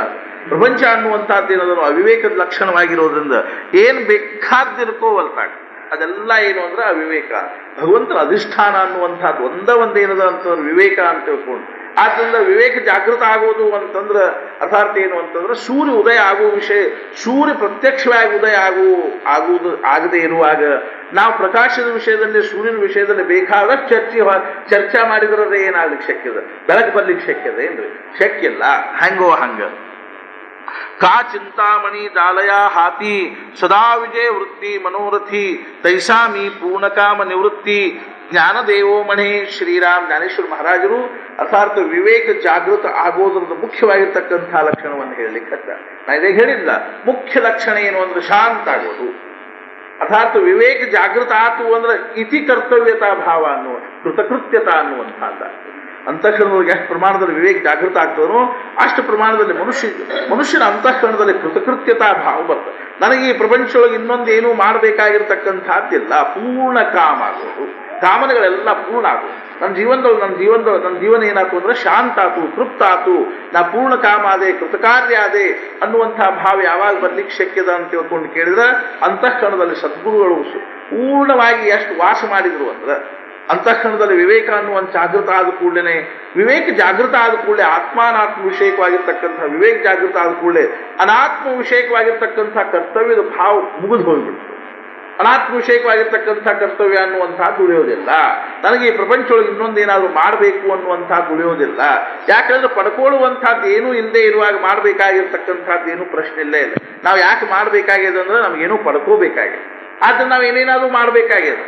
ನನಗೇನು ಪಡ್ಕೊಳ್ಳೋದಿಲ್ಲ ಅಂತನ್ನುವನಿಗೆ ಏನು ಮಾಡ್ಬೇಕಾಗ? ಚಾಹಗೈ ಚಿಂತಾ ಮಿಟಿ ಅಂತ ತಿಳ್ಕೊಂಡು ಹೇಳುವ ಹಂಗೆ ನಮಗೆ ಮಾಡಬೇಕಾದ ಏನೂ ಇಲ್ಲ ಅಂತ ಯಾವಾಗ ಅನಿಸ್ತದೆ ಅಂದ್ರೆ ನಮಗೆ ಪಡ್ಕೋಬೇಕು ಅನ್ನುವಂಥದ್ದು ಏನೂ ಇಲ್ಲ ಅಂತ ಯಾವಾಗ ಆಗ್ತದನೋ ಅವಾಗ ಮಾಡಬೇಕಾದ ಏನಾದರೂ ಅದ ಅಂತನ್ನುವಂಥ ಭಾವ ಪ್ರಶ್ನೆ ಅನ್ನುವಂಥದ್ದು ಬರುವುದಿಲ್ಲ. ಆದ್ದರಿಂದ ಜ್ಞಾನೇಶ್ವರ ಮಹಾರಾಜರು ಒಂದು ಲೌಕಿಕವಾಗಿರ್ತಕ್ಕಂಥ ಉದಾಹರಣೆ ಕೊಟ್ಟು ಹೇಳ್ತಾ ಇದ್ದಾರೆ. ಚಿಂತಾಮಣಿ, ಕಲ್ಪವೃಕ್ಷ, ಕಾಮಧೇನು, ಚಿಂತಾಮಣಿ ಅಂತ ಮೂರು ಅರ್ಥಾತ್ ಅಂದ್ರೆ ಇಂಥ ಒಂದು ವಸ್ತುಗಳನ್ನು ಅರ್ಥಾತ್ ಏನು ಅಂದ್ರೆ ನಮ್ಮ ಭಾರತೀಯ ಒಂದು ಸಂಸ್ಕೃತಿಯಲ್ಲಿ ಅಥವಾ ಇಂಥ ಒಂದು ಸಾಹಿತ್ಯದಲ್ಲಿ ಕಲ್ಪನಾ ಮಾಡಿಕೊಂಡಿದ್ದಾರಲ್ಲ ಏನು ಅಂತಂದ್ರೆ ಕಲ್ಪವೃಕ್ಷ ಏನ್ ಮಾಡ್ತದಂದ್ರೆ ಬೇಡಿದ್ದನ್ನು ಕೊಡ್ತಕ್ಕಂಥದ್ದು, ಕಲ್ಪನಾ ಮಾಡಿರ್ತಕ್ಕಂಥದ್ದನ್ನು ಕೊಡೋದು ಕಲ್ಪವೃಕ್ಷ, ಕಲ್ಪನಾ ಮಾಡಿರ್ತಕ್ಕಂಥದ್ದನ್ನು ಕೊಡೋದು ಕಾಮಧೇನು. ನಾವು ಈಗ ನೋಡಿದೀವಲ್ಲ, ಇದ್ರೊಳಗೆ ಯಾವುದೋ ಒಂದು ನಿನ್ನೆ ಸೀರಿಯಲ್ ಹತ್ತಿತ್ಲ, ಕಾಮಧೇನು ತಗೊಂಡು ಹೋಗಿದ್ದವ ಸಹಸ್ರಾರ್ಜುನ. ಕಾಮಧೇನು ತಗೊಂಡು ಹೋಗಿ ಅವ ಅಭಿಮಾನದಿಂದ ನನಗೆ ಬೇಕಾಗಿರ್ತಕ್ಕಂಥವನ್ನೆಲ್ಲವನ್ನು ನೀನು ಕೊಡಬೇಕು ಅಂದ ಕೂಡ ಆಕಳ ತಗೊಂಡು ಹಾಕಿ ಕೊಡಂಗಿಲ್ಲ ಅಂತ. ಅರ್ಥಾತ್ ಕಾಮಧೇನು ಏನಂಗ ಅಹಂಕಾರದಿಂದ ಕೊಡ್ತದೆ ಏನ್ರಿ? ಶರಣಾಗತಿಯಿಂದ ಕೊಡ್ತದೆ. ಪ್ರತ್ಯಕ್ಷ ದತ್ತಾತ್ರೇಯರು ಪ್ರಕಟ ಆಗಿ ಅರ್ಜುನಿಗ ಸಹಸ್ರಾರ್ಜುನಿಗೆ ಹೇಳಿದ್ರು ಏನು ಅಂತಂದ್ರೆ ಹಂಗ ಅಹಂಕಾರ ಕೊಡಬೇಡ ನೀನು ಅಂತ. ಅರ್ಥಾತ್ ಮುಂಚೆ ನನ್ನ ಭುಜ ಬರಲಿ, ಮುಂಚೆ ಕಾಮಧೇನು ಕಡೆಯಿಂದ ಕಾಮನಾ ಮಾಡಿದ ಕಾಮಧೇನು ಕೊಡ್ಲಿಲ್ಲ. ಅರ್ಥಾತ್ ಏನ್ ಮಾಡ್ತೀವಿ ಅಂದ್ರೆ ಅವನ ಅಹಂಕಾರದಿಂದ ಅದನ್ನು ಎಳ್ಕೊಂಡು ಬಂದು ಕಾಮಧೇನುವನ್ನು ಕಟ್ಟಿಕೊಂಡು ಅವನು ಏನ್ ಬೇಕಾದ ನನಗೇನ್ ಬೇಕು ಅದನ್ನು ಕೊಡುವಂತದಕ್ಕೆ ಕೊಡ್ಲಿಕ್ಕೆ ಶಕ್ಯದ ಏನ್ರಿ? ಅದು ಇವನ ಮೇಲೆ ಅನುಗ್ರಹ ಮಾಡಬೇಕು ಅಂದ್ರೆ ಮಾತ್ರ ಕೊಡ್ತಕ್ಕಂಥದ್ದು. ಕಾಮಧೇನುವನ ಮೇಲೆ ಅನುಗ್ರಹ ಮಾಡಿ ಅರ್ಥಾತ್ ತಾನಾಗೆ ಬಂದು ಅನುಗ್ರಹ ಮಾಡಿ ಇವನು ಅಪೇಕ್ಷೆ ಮಾಡಿದ್ದಾಗಿದ್ರೆ ಕೊಡ್ತಿತ್ತದು. ರಜವಾಗಿ ಒಂದು 5 ನಿಮಿಷ ನಿಂತಿದ್ವಿ, ಅವಾಗ ಅದ ಮುಂಜಾನೆ ಏನೋ ಹತ್ತಿತ್ತಲ್ಲೇ, ಅವಾಗ ನೋಡಿದ್ವಿ ಸಹಸ್ರಾರ್ಜುನ ಅಭಿಮಾನದಿಂದ ನನಗೆ ಬೇಕು ಅಂದ ಕೂಡಲೇ ಅದೇನು ಕೊಡಲಿಲ್ಲ, ಕೊಡಂಗಿಲ್ಲ. ಮೈ ನೈ ದೂಂಗಿ ಅಂತಿದ್ಲ ಕಾಮಧೇನು. ಅರ್ಥಾತ್ ಏನು ಅಂದ್ರೆ ಈ ಪ್ರಕಾರವಾಗಿ ಕೊನೆಗೆ ನನ್ನ ಕೈ ಬರಲಿ ಅಂದ, ಕೈನೂ ಬರಲಿಲ್ಲ. ಅವಾಗ ದತ್ತಾತ್ರೇಯನ ಮೇಲೆ ಸಿಟ್ಟಿಗೆದ್ದು ದತ್ತಾತ್ರೇಯ ಹೇಳಿದ್ರು, ಹಿಂಗೆ ಅಭಿಮಾನ ಪಟ್ಕೋಬೇಡ, ಇದು ಚಲೋ ಆಗುದಿಲ್ಲ. ಪರಶುರಾಮ ಅಂದ್ರೆ ಯಾರಂತ ತಿಳ್ಕೊಂಡೆ? ಪ್ರತ್ಯಕ್ಷ ವಿಷ್ಣುವಿನ ಅವತಾರ ಇದ್ದಾರವರು, ಅವ್ರ ಜೊತೆಗೆ ಯುದ್ಧ ಮಾಡೋದು ಸಂಘರ್ಷ ಮಾಡೋದು ಮಾಡ್ಲಿಕ್ಕೆ ಹೋಗಬೇಡ ಅಂತ ತಿಳ್ಕೊಂಡು ಎಷ್ಟು ಹೇಳಿದ್ರು ಕೇಳಿಲ್ಲ. ಕೊನೆಗೆ ಏನಾಯ್ತು ಅಂದ್ರೆ ದತ್ತಾತ್ರೇಯರಿಗೆ ಹೇಳಿಬಿಟ್ಟ ಸಹಸ್ರಾರ್ಜುನ ಏನು ಅಂತ, ನೀನು ಹೋಗ್ಬೇಕಾದ್ರೆ ನಾನು ನನ್ನ ಬಾಹುಬಲದ ಮೇಲೆ ನಾನು ಪರಶುರಾಮನ ಜೊತೆಗೆ ಯುದ್ಧ ಮಾಡ್ತೇನೆ ಅಂದ್ಕೊಂಡು ಪರಶುರಾಮರು ಉಂಡ ಹಾರಿಸ್ಬಿಟ್ರು. ತಾತ್ಪರ್ಯ ಏನು ಅಂತ ತಿಳ್ಕೊಂಡು ಕೇಳಿದ್ರೆ ಹಿಂಗೇನದ ಅಂದ್ರೆ ಚಿಂತಾಮಣಿ, ಕಲ್ಪವೃಕ್ಷ, ಕಾಮಧೇನು ಅನ್ನುವಂಥವ್ರು ಏನು ಅಂದ್ರೆ ನಾವು ಅಪೇಕ್ಷಾ ಪಟ್ಟದ್ದನ್ನು ಕೊಡ್ತಕ್ಕಂಥವ್ರು. ಅರ್ಥಾತ್ ಅರ್ಥ ಏನು ಅಂದ್ರೆ ಅಪೇಕ್ಷಾ ಪಟ್ಟದ್ದನ್ನು ಕೊಡ್ತಾವ ಅಂತ ತಿಳ್ಕೊಂಡು ನಮಗೆ ಏನು ಬೇಕು ಅಂತ ಕೊಡ್ತಾವ ಅಂತ ತಿಳ್ಕೊಂಡು ಅಲ್ಲ, ನಮಗೇನು ಮಾಡ್ತಾವ ಅಂದ್ರೆ ತೃಪ್ತ ಮಾಡ್ತಾವ, ಶಾಂತ ಮಾಡ್ತಾವ, ನಮ್ಮ ಕಾಮನೆಗಳನ್ನೆಲ್ಲ ಏನು ಮಾಡಿಬಿಡ್ತಾವ ಅಂದ್ರೆ ಪೂರ್ಣ ಮಾಡಿಬಿಡ್ತಾವೆ. ಇದರ್ಥ ಏನಂದ್ರೆ ಇಚ್ಛಾ ಪೂರ್ತಿ ಆಗೋದು ಒಂದು ಅದನ್ನು ಅನುಭವಿಸಿ ಆಗ್ತದೆ. ಒಂದು ಇಲ್ಲದೇ ಇದ್ರೆ ಆ ಇಚ್ಛಾನ ಹೋಗಿಬಿಡ್ತೀವಿ ಅಂತಂದ್ರೆ ಮನಸ್ಸು ಸಮಾಧಾನ ಆಗಿಬಿಡ್ತೀವಿ. ಅರ್ಥಾತ್ ಏನೋ ಒಂದು ತಲೆಯಾಗ ಇಚ್ಛಾ ಬಂತು, ಯಾರೋ ಒಂಚೂರು ಚಲೋ ತಂಗೆ 4 ಮಾತು ಹೇಳಿದ್ರು, ನಮ್ಮ ಅಂತಕ್ಕ ವಿವೇಕ ಜಾಗೃತಿ ಮಾಡಿದ್ರು ಅಂತಂದ್ರೆ ತಲೆಯಾಗಿನ ತೆಗೆದು ಹಾಕಿಬಿಟ್ಟಿವಿ ಅಂದ್ರೆ ಶಾಂತ ಆಗಿಬಿಡ್ತೀವಿ ಇಲ್ರಿ. ಹಿಂಗೊಂದು ಏನೋ ಮಾಡೋಕಂದ್ ಮಾಡಿದ್ವಿ, ಯಾಕೆ ಮಾಡ್ತೀವಿ, ಯಾಕೆ ವಿದ್ಯಾರ್ಥಿ ಬಿಡಪ್ಪ, ಎದಕ್ಕೆ ಬೇಕು, ಸುಳ್ಳು ಆರಾಮಿದ್ದೀರಿ, ಸ್ವಸ್ಥ ಇರಬಾರ್ದು ನೀವು ಅಂದ ಕೂಡಲೇ ಹೌದು ನೋಡ್ರಿ ಖರೆ ಅದು ಸುಳ್ಳು ತಲೆ ಕೆಟ್ಕೊಂಡಿದ್ವಿ ನೋಡಿ ನಾವು ಅಂತ ತಿಳ್ಕೊಂಡು ಏನಾಗ್ಬಿಡ್ತದೆ, ಆ ಮನಸ್ಸಿಂದ ಹೋದ ಕೂಡಲೇ ಶಾಂತ. ಇದು ಖರೆ ಏನು ಅಂದ್ರೆ ಶಾಂತಿ ಲಕ್ಷಣ, ಇದು ವಾಸನಾ ತೃಪ್ತಿಯ ಖರೆ ಲಕ್ಷಣ. ವಾಸನಾ ಅನುಭವಿಸಿ ತೃಪ್ತಿ ಮಾಡಿಕೊಳ್ಬೇಕು ಅಂದ್ರೆ ಆಯುಷ್ಯ ಸಾಲುವುದಿಲ್ಲ. ಆದ್ರೆ ವಾಸನೆಗಳು ಅಲಂ ಬುದ್ಧಿ ಸಾಕಪ್ಪ, ಜನ್ಮಾಂತರಗಳು ಅನುಭವಿಸುವುದು ಬಂದೀವಿ, ಅದು ಅದೇನು ಸಮಾಧಾನ ವಿಷಯ ಅಲ್ಲ, ನಾವು ಸುಮ್ಮನೆ ಶಾಂತವಾಗಿರ್ಬೇಕು ಅಂತ ಅನಿಸ್ತು ಅಂತಂದ್ರೆ ಅದು ವಿವೇಕದ ಲಕ್ಷಣ. ಅದು ವಿವೇಕದಿಂದನೇ ಈ ರೀತಿಯಾಗಿ ಆಗ್ತಕ್ಕಂಥದ್ದು. ಆದ್ರಿಂದ ಜ್ಞಾನೇಶ್ವರ ಮಹಾರಾಜರು ಏನಂತ ಅಂದ್ರೆ, ಯಾವ ರೀತಿಯಾಗಿ ಚಿಂತಾಮಣಿ, ಕಲ್ಪವೃಕ್ಷ, ಕಾಮಧೇನು ಮನೆಯೊಳಗಿದ್ದು ಅಂತಂದ್ರೆ ಅವೇನ್ ಮಾಡ್ತಾವ, ನಾವು ಅಪೇಕ್ಷಿತವಾಗಿರ್ತಕ್ಕಂಥ ವಸ್ತುಗಳನ್ನು ಕೊಡ್ತಾವ. ಚಿಂತಾಮಣಿ ಹೆಂಗ್ ಕೊಡ್ತದ ಅನ್ನೋದನ್ನ ನಾನು ಹೇಳಿದೆ. ಚಿಂತಾಮಣಿ ಪಟಪಟ ಅದ್ರ ಮುಂದೆ ಏನು ಬೀಳ್ತಾವೆ ಹಂಗಲ್ಲ. ಚಿಂತಾಮಣಿಯನ್ನು ನಾವು ಪ್ರಾರ್ಥನಾ ಮಾಡಿದ್ವಿ, ಕಲ್ಪವೃಕ್ಷದಲ್ಲಿ ಪ್ರಾರ್ಥನಾ ಮಾಡಿದ್ವಿ, ಹೇರುವಿನಲ್ಲಿ ಪ್ರಾರ್ಥನಾ ಮಾಡಿದ್ವಿ ಅಂದ್ರೆ ಆ ವಸ್ತು ಅರ್ಥಾತ್ ಸಹಜವಾಗಿ ಯಾರಾದ್ರೂ ಏನಾದ್ರೂ ತಂದು ಕೊಟ್ಬಿಡ್ತಾರೆ. ಸಹಜವಾಗಿ ಅದ್ರ ಅನುಗ್ರಹದಿಂದ ಅದು ಯಾರಿಗಾದ್ರೂ ಪ್ರೇರಣಾ ಮಾಡ್ತದ, ಇಂಥದ್ದು ಬೇಡಿದಾನ ಅವನಿಗೆ ಒಯ್ದು ನೀನು ಅದನ್ನು ಕೊಡು ಅಂತ ತಿಳ್ಕೊಂಡು ಪ್ರೇರಣಾ ಮಾಡಿ ಆ ಚಿಂತಾಮಣಿ ಏನ್ ಮಾಡಿಬಿಡ್ಬೋದು ಅಂದ್ರೆ ಕೊಡಿಸಿಬಿಡ್ಬೋದು. ಈ ಹಂಗೆ ಏನಿದೆ ಅಂತ ತಿಳ್ಕೊಂಡ್ಕೆ ನನ್ನ ಸದ್ಗುರುಗಳು ನನ್ನ ಹೃದಯದಲ್ಲಿ ವಿರಾಜಮಾನರಾಗಿರ್ತಕ್ಕಂಥವ್ರು ಚಿಂತಾಮಣಿ, ಕಲ್ಪವೃಕ್ಷ, ಕಾಮಧೇನು ಹೆಂಗೆ ನಮ್ಮನ್ನು ಇಚ್ಛಾ ಪೂರ್ಣ ಮಾಡ್ತಾವು, ಹಾಗೆ ಜ್ಞಾನೇಶ್ವರ ಮಹಾರಾಜನ ಇಚ್ಛಾ ಏನಿರ್ಬೋದು ವಿಚಾರ ಮಾಡಿ. ಅವ್ರೇನಾರ ಒಂದು ಏನಪ್ಪಾ ಅಂದ್ರೆ ಬೆಲ್ಸರಿ ಅವ್ರು ಹೇಳಿದಲ್ಲ ಪ್ರವಚನದಲ್ಲಿ, ಅವ್ರೇನೋ ಒಂದು 4,000 ಸ್ಕ್ವೇರ್ ಫೂಟ್ ನನಗೆ ಪ್ಲಾಟ್ ಕೊಡಿಸು ಅಂತ ಕೇಳಿದೇನ್ರಿ. ನಮ್ಮ ಮನೆ ಇಲ್ಲ, ಗುಡಿಸಲ್ದಾಗ ಇದ್ದೀವಿ, ಒಂದು 2,000 ಸ್ಕ್ವೇರ್ ಫೂಟ್ ನನಗೆ ಒಂದು ಜಾಗ ಕೊಡ್ಲಿ ಅಂತ ತಿಳ್ಕೊಂಡು ಕೇಳಿದ್ರೆ ಏನು ಕೇಳಿರಬಹುದು. ಅವ್ರು ಕೇಳ್ಯಾರಲ್ಲ, ಏನ್ ಕೇಳ್ಯಾರ ಅಂತಂದ್ರೆ ಪ್ರಪಂಚ ಎಲ್ಲ ಸುಖಿ ಆಗಲಿ ಅಂತ. ಅರ್ಥಾತ್ ಆತ ವಿಶ್ವಾತ್ಮಕೆ ದೇವೆ ಅಂತ ತಿಳ್ಕೊಂಡು ಪಸಾಯದಾನದೊಳಗೆ ಏನ್ ಅಪೇಕ್ಷಾ ಪಟ್ಟಾರ ಅಂತ ತಿಳ್ಕೊಂಡು ಕೇಳಿದ್ರೆ ಖಳಾಂಚಿ ವೆಂಕಟಿ ಸಾಂಡೋ ದಯಾ ಸತ್ಕರ್ಮಿ ರತಿ ವಾಢೋ ಭೂತ ಪರಸ್ಪರೇ ಪಡೋ ಮೈತ್ರ ಜೀವಾತಿ. ಇದು ಸತ್ಪುರುಷರ ಅಪೇಕ್ಷಾ ಇದೆ. ಒಮ್ಮೆಲೆ ಕೇಳಿವೇನ್ರಿ ನಾವೀಗ ಎಲ್ಲ ಜಗತ್ತಿನೊಳಗಿನ ಎಲ್ಲ ಭಗವಂತ ನನ್ನ ಚೂರ್ಚಾರಿ ನಾಮಸ್ಮರಣೆ ಮಾಡ್ತಾನೋ ಅದರ ಫಲಸ್ವರೂಪವಾಗಿ ಎಲ್ಲರೂ ದುಷ್ಟ ಬುದ್ಧಿ ದೂರ ಆಗಲಿ ಅಂದ್ರೆ ಎಲ್ಲರೂ ಯಾರ ವಿಷಯದಲ್ಲಿ ಅಂತೀವಿ ಅಂದ್ರೆ ನಮ್ಗೆ ಯಾವಾಗ ಕೆಳಕ್ ಮಾಡ್ತಿದ್ದ ಅಂದ್ರೆ ಅವ್ನು ಸದ್ಬುದ್ಧಿ ಕೊಡಪ್ಪ ಅಂತೀವಿ, ಅದು ನನಗೆ ಮುಂದೆ ಕೆಳಕ್ ಮಾಡಬಾರ್ದವ ಅಂತ ಅನ್ನುವಂಥ ಭಾವದಿಂದ ಅಂತೀವಿ ಹೊರತು ಖಳಾಂಚಿ ವೆಂಕಟಿ ಸಾಂಡೋ ದಯಾ ಸತ್ಕರ್ಮಿ ರತಿ ವಾಡೋ ಭೂತ ಪರಸ್ಪರೇ ಪಡೋ ಮೈತ್ರ ಜೀವಾತೆ ದುರಿತಾಂಚೆ ತಿಮಿರ ಜಾವು ವಿಶ್ವ ಸುಧರ್ಮ ಸೂರ್ಯ ಪಾಹೋ ಜೋಜೆ ವಾಂಛೀಲ ತೋತೆ ಲಾಭೋ ಪ್ರಾಣಿಜಾತ ವರ್ಷದ ಸಕಲ ಮಂಗಳಿ ಈಶ್ವರ ನಿಷ್ಠಾಂಚಿ ಮಾಂದಿಯಾಳಿ ಅನವರತ ಭೂಮಂಡಳಿ ಭೇಟತು ಭೂತ ಕಲಾ ಕಲ್ಪತರುಂಚೆ ಆಡವ. ಎಷ್ಟರೇ ಚಂದಕ್ಕೆ ಇದಕ್ಕಿಂತ ಚಂದ ಅರ್ಥಾತ್ ಏನು ಅಂದ್ರೆ ಲೋಕ ಕಲ್ಯಾಣ ದೃಷ್ಟಿಯಿಂದ ಕೇಳಲಿಕ್ಕೇನೆ ಶಕ್ತಿ. ಅರ್ಥಾತ್ ಜಗತ್ತಿನ ಕಲ್ಯಾಣ ಆಗಬೇಕು ಅನ್ನುವಂಥ ಭಾವನಾದಿಂದ ಇದಕ್ಕಿಂತ ಚಂದ ಏನ್ ಮಾಡ್ಲಿಕ್ಕೆ ಶಕ್ತಿಲ್ಲ ಅಂದ್ರೆ ನಾವು ಕೇಳಲಿಕ್ಕೇನೆ ಶಕ್ತಿಲ್ಲ. ಎಷ್ಟರೇ ಮಾರ್ಮಿಕ ಕೇಳ್ಯಾರ ಅಂತಂದ್ರೆ ಜನರಿಗೆ ಸತ್ಪುರುಷರ ಸಹವಾಸ ಆಕೋತ ಇರಲಿ ಅಂತ. ಅರ್ಥಾತ್ ಏನು ಅಂದ್ರೆ ಸಂತರು ಮ್ಯಾಲಿಂದ ಮ್ಯಾಲ ಜನರಿಗೆ ಭೇಟಿ ಆಗಲಿ, ಆ ಸಾಧು ಸಂತರ ವಿಷಯದಲ್ಲಿ ಜನರಿಗೆ ಪ್ರೇಮ ನಿರ್ಮಾಣ ಆಗಲಿ. ಸಾಧು ಸಂತರ ವಿಷಯದಲ್ಲಿ ಜನರಿಗೆ ಏನ್ ನಿರ್ಮಾಣ ಆಗಲಿ ಅಂದ್ರೆ ಪ್ರೇಮ ನಿರ್ಮಾಣ ಆಗಲಿ ಅನ್ನುವಂಥದ್ದನ್ನು ಕೇಳಿದ್ದನ್ನ ಕೊನೆಗೆ ಏನ್ ಹೇಳಿದ್ರು ಅಂದ್ರೆ ನಿವೃತ್ತಿ ದಾಸರು ಆಗ್ಲಪ್ಪ ನಿನ್ನ ಇಚ್ಛಾ ಪೂರ್ಣ ಆಗ್ತದ ಅಂದ ಕೂಡಲೇ ಪೂರ್ಣ ಕಾಮರಾದ್ರು. ಅವರು ಬರೀತಲ್ಲ ಕಡಿಗ. ಅರ್ಥಾತ್ ಏನಂದ್ರೆ ಜ್ಞಾನೇಶ್ವರ ಮಹಾರಾಜರು ಏನಾದ್ರು ಅಂದ್ರೆ ಪೂರ್ಣ ಕಾಮರಾದ್ರು, ಮನಸ್ಸಿಗೆ ಸಮಾಧಾನ ಆತವ್ರಿಗೆ. ಅರ್ಥಾತ್ ಈ ರೀತಿಯಾಗಿ ಏನದು ಅಂದ್ರೆ ಚಿಂತಾಮಣಿ ಯಾವ ರೀತಿಯಾಗಿ ಇಚ್ಛೆಯನ್ನು ಪೂರ್ಣ ಮಾಡ್ತದನೋ ಹಂಗೆ ಸದ್ಗುರುಗಳ ಹೃದಯದಲ್ಲಿ ವಾಸ ಮಾಡಿದ ಕೂಡಲೇ ನಾವೇನಾಗ್ಬಿಡ್ತೀವಿ ಅಂದ್ರೆ ಪೂರ್ಣ ಕಾಮ ಆಗ್ತೀವಿ, ಅಂತಃಕರಣ ಸ್ವಚ್ಛ ಆಗ್ತದೆ, ಸಮಾಧಾನ ಪೂರ್ಣ ಆಗ್ತದೆ. ಅರ್ಥಾತ್ ಅಂತಃಕರಣದಲ್ಲಿರ್ತಕ್ಕಂಥ ಎಲ್ಲ ಅನ್ಯಥಾ ಭಾವಗಳು, ವಿಚಾರಗಳು, ವಿಕಾರಗಳು ಎಲ್ಲ ಶಾಂತವಾಗಿ ಮನಸ್ಸು ಶಾಂತ ಆಗ್ತದೆ, ತೃಪ್ತ ಆಗ್ತದೆ. ಭಗವಂತ ಹೆಂಗಿಟ್ಟಾನೋ ಆನಂದದಲ್ಲಿ ಇದ್ರಾತಪ್ಪ ಅನ್ನುವಂಥ ಭಾವ ಅನ್ನುವಂಥದ್ದು ನಿರ್ಮಾಣ ಆಗ್ತದೆ. ಆದ್ರಿಂದ ಕಾ ಚಿಂತಾಮಣಿ ಜಾಲಯ ಹಾತಿ ಸದಾ ವಿಜಯ ವೃತ್ತಿ ಮನೋರಥಿ ತೈಸಾಮಿ ಪೂರ್ಣ ಕಾಮ ನಿವೃತ್ತಿನಾಥ ಒಂದು ಅನುಗ್ರಹದಿಂದ ನಾ ಪೂರ್ಣ ಕಾಮ ಅದೇ ಜ್ಞಾನ ದೇವೋ ಮಣಿ ಶ್ರೀರಾ ಮನೋನಿ ಜಾಣತೇನೋ ಗುರು ಭಜಿಜೆ ತೇಣೇ ಕೃತಕಾರ್ಯ ಹೋಯಿಜೆ ಜೈಸೇ ಮೂಲ ಸಿಂಚನೆ ಸಹಜೆ ಶಾಖಾ ಪಲ್ಲವ ಸಂತೋಷತಿ ಶ್ರೀರಾಮ ಮಜ ಹೃದಯ ಸದ್ಗುರು ಅಂತ ತಿಳ್ಕೊಂಡು ಶುರು ಮಾಡಿ 2-3 ಓವಿ ಒಳಗೆ ಏನು ಹೇಳಬೇಕು ಅನ್ನೋ ಸಮಗ್ರವಾಗಿ ಹೇಳಿ ಕೊನೆಗೆ ಜ್ಞಾನೇಶ್ವರ ಮಹಾರಾಜರು ಏನಂತಾರಂದ್ರೆ ಈ 4ನೇ ಓವಿ ಒಳಗೆ ಏನಂತಾರಂದ್ರೆ ಜಾಣಿದೇನು ಗುರು ಭಜಿದೆ. ಇಷ್ಟೆಲ್ಲ ತಿಳ್ಕೊಂಡಿರಿಲ್ಲೋ, ಆದ್ರೆ ಇದೆಲ್ಲ ತಿಳ್ಕೊಂಡಿರ್ತಕ್ಕಂಥ ನೀವು, ಜಾಣರಾಗಿರ್ತಕ್ಕಂಥ ನೀವು ಇನ್ನೇನು ಮಾಡಬೇಕು ಅನ್ನುವಂಥದ್ದನ್ನು ನೀವೇ ನಿರ್ಣಯ ಮಾಡ್ರಿ. ಏನ್ ಮಾಡ್ರಿ ಅಂದ್ರೆ ಆ ಸದ್ಗುರುಗಳನ್ನು ಸೇವಿಸಿರಿ ಮಣೋನಿ. ಆದ್ದರಿಂದ ಯಾಕಾದ್ರಿಂದ ಅಂದ್ರೆ ಇಷ್ಟೆಲ್ಲ ಹಿಂದೆ ಏನು ಹೇಳಿನೋ ಅದೆಲ್ಲ ತಿಳ್ಕೊಂಡು ಹಿಂಗೆಲ್ಲ ಇರೋದ್ರಿಂದ ಹಿಂಗದ ಸದ್ಗುರು ಹೃದಯದಲ್ಲಿ ವಾಸ ಮಾಡಿದ್ರು ಅಂದ್ರೆ ವಿವೇಕ ಹೆಂಗೆ ಜಾಗೃತ ಆಗ್ತದ, ಅಂತಃಕರಣದ ಭಾವಗಳೆಲ್ಲ ಹೆಂಗೆ ಶಾಂತ ಆಗ್ತಾವ, ಮತ್ತು ಯಾವ ರೀತಿಯಾಗಿ ಚಿಂತಾಮಣಿ ಪೂರ್ಣ ಮನೋರಥವನ್ನು ಪೂರ್ಣ ಮಾಡ್ತದನೋ ಹಂಗೆ ಸದ್ಗುರು ಹೃದಯದಲ್ಲಿ ಇದ್ದುಕೊಂಡು ನಮ್ಮ ಮನಸ್ಸನ್ನು ಶಾಂತ ಮಾಡ್ತಾರ. ಆದ್ರಿಂದ ಏನ್ ಮಾಡ್ರಿ ಅಂತಂದ್ರ ಆದ್ರಿಂದ ಮನೋನಿ ಜಾಣತೇನೋ ಗುರು ಭಜಿದೆ.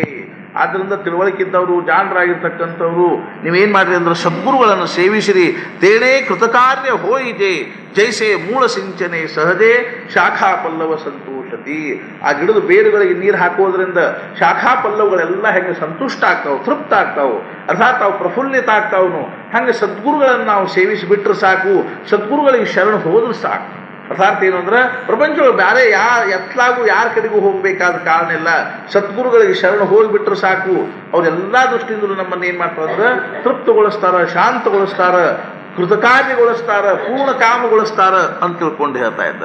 ಕಾ ತೀರ್ಥೇ ಜಿಯೇ ತ್ರಿಭುವನಿ ತಿಯೇ ಘಡತಿ ಸಮುದ್ರಾವಗಾಹನಿ ನಾತರಿ ಅಮೃತ ರಸಾಸ್ವಾದನಿ ರಸ ಸಕಳ ಶ್ರೀರಾಮ. ಒಂದನ್ನ ನಾವು ಸೇವಿಸೋದ್ರಿಂದ ಎಲ್ಲ ಸೇವಿಸಿದಂಗೆ ಆಗುತ್ತೆ. ಅಂಥದ್ದು ಯಾವುದು ಅಂತಂದ್ರೆ ಜ್ಞಾನೇಶ್ವರ ಮಹಾರಾಜರು ಒಂದೆರಡು ಉದಾಹರಣೆ ಕೊಟ್ಟು ಹೇಳ್ತಾ ಇದ್ದಾರೆ. ಯಾವ ರೀತಿಯಾಗಿ ನಾವು ಸಮುದ್ರ ಸ್ನಾನ ಮಾಡಿಬಿಡ್ತೀವಿ ಅಂದ್ರೆ ಜಗತ್ತಿನೊಳಗಿನ ಎಲ್ಲ ತೀರ್ಥಗಳ ಸ್ನಾನ ಮಾಡಿರೋ ಫಲ ಸಿಗ್ತದೆ.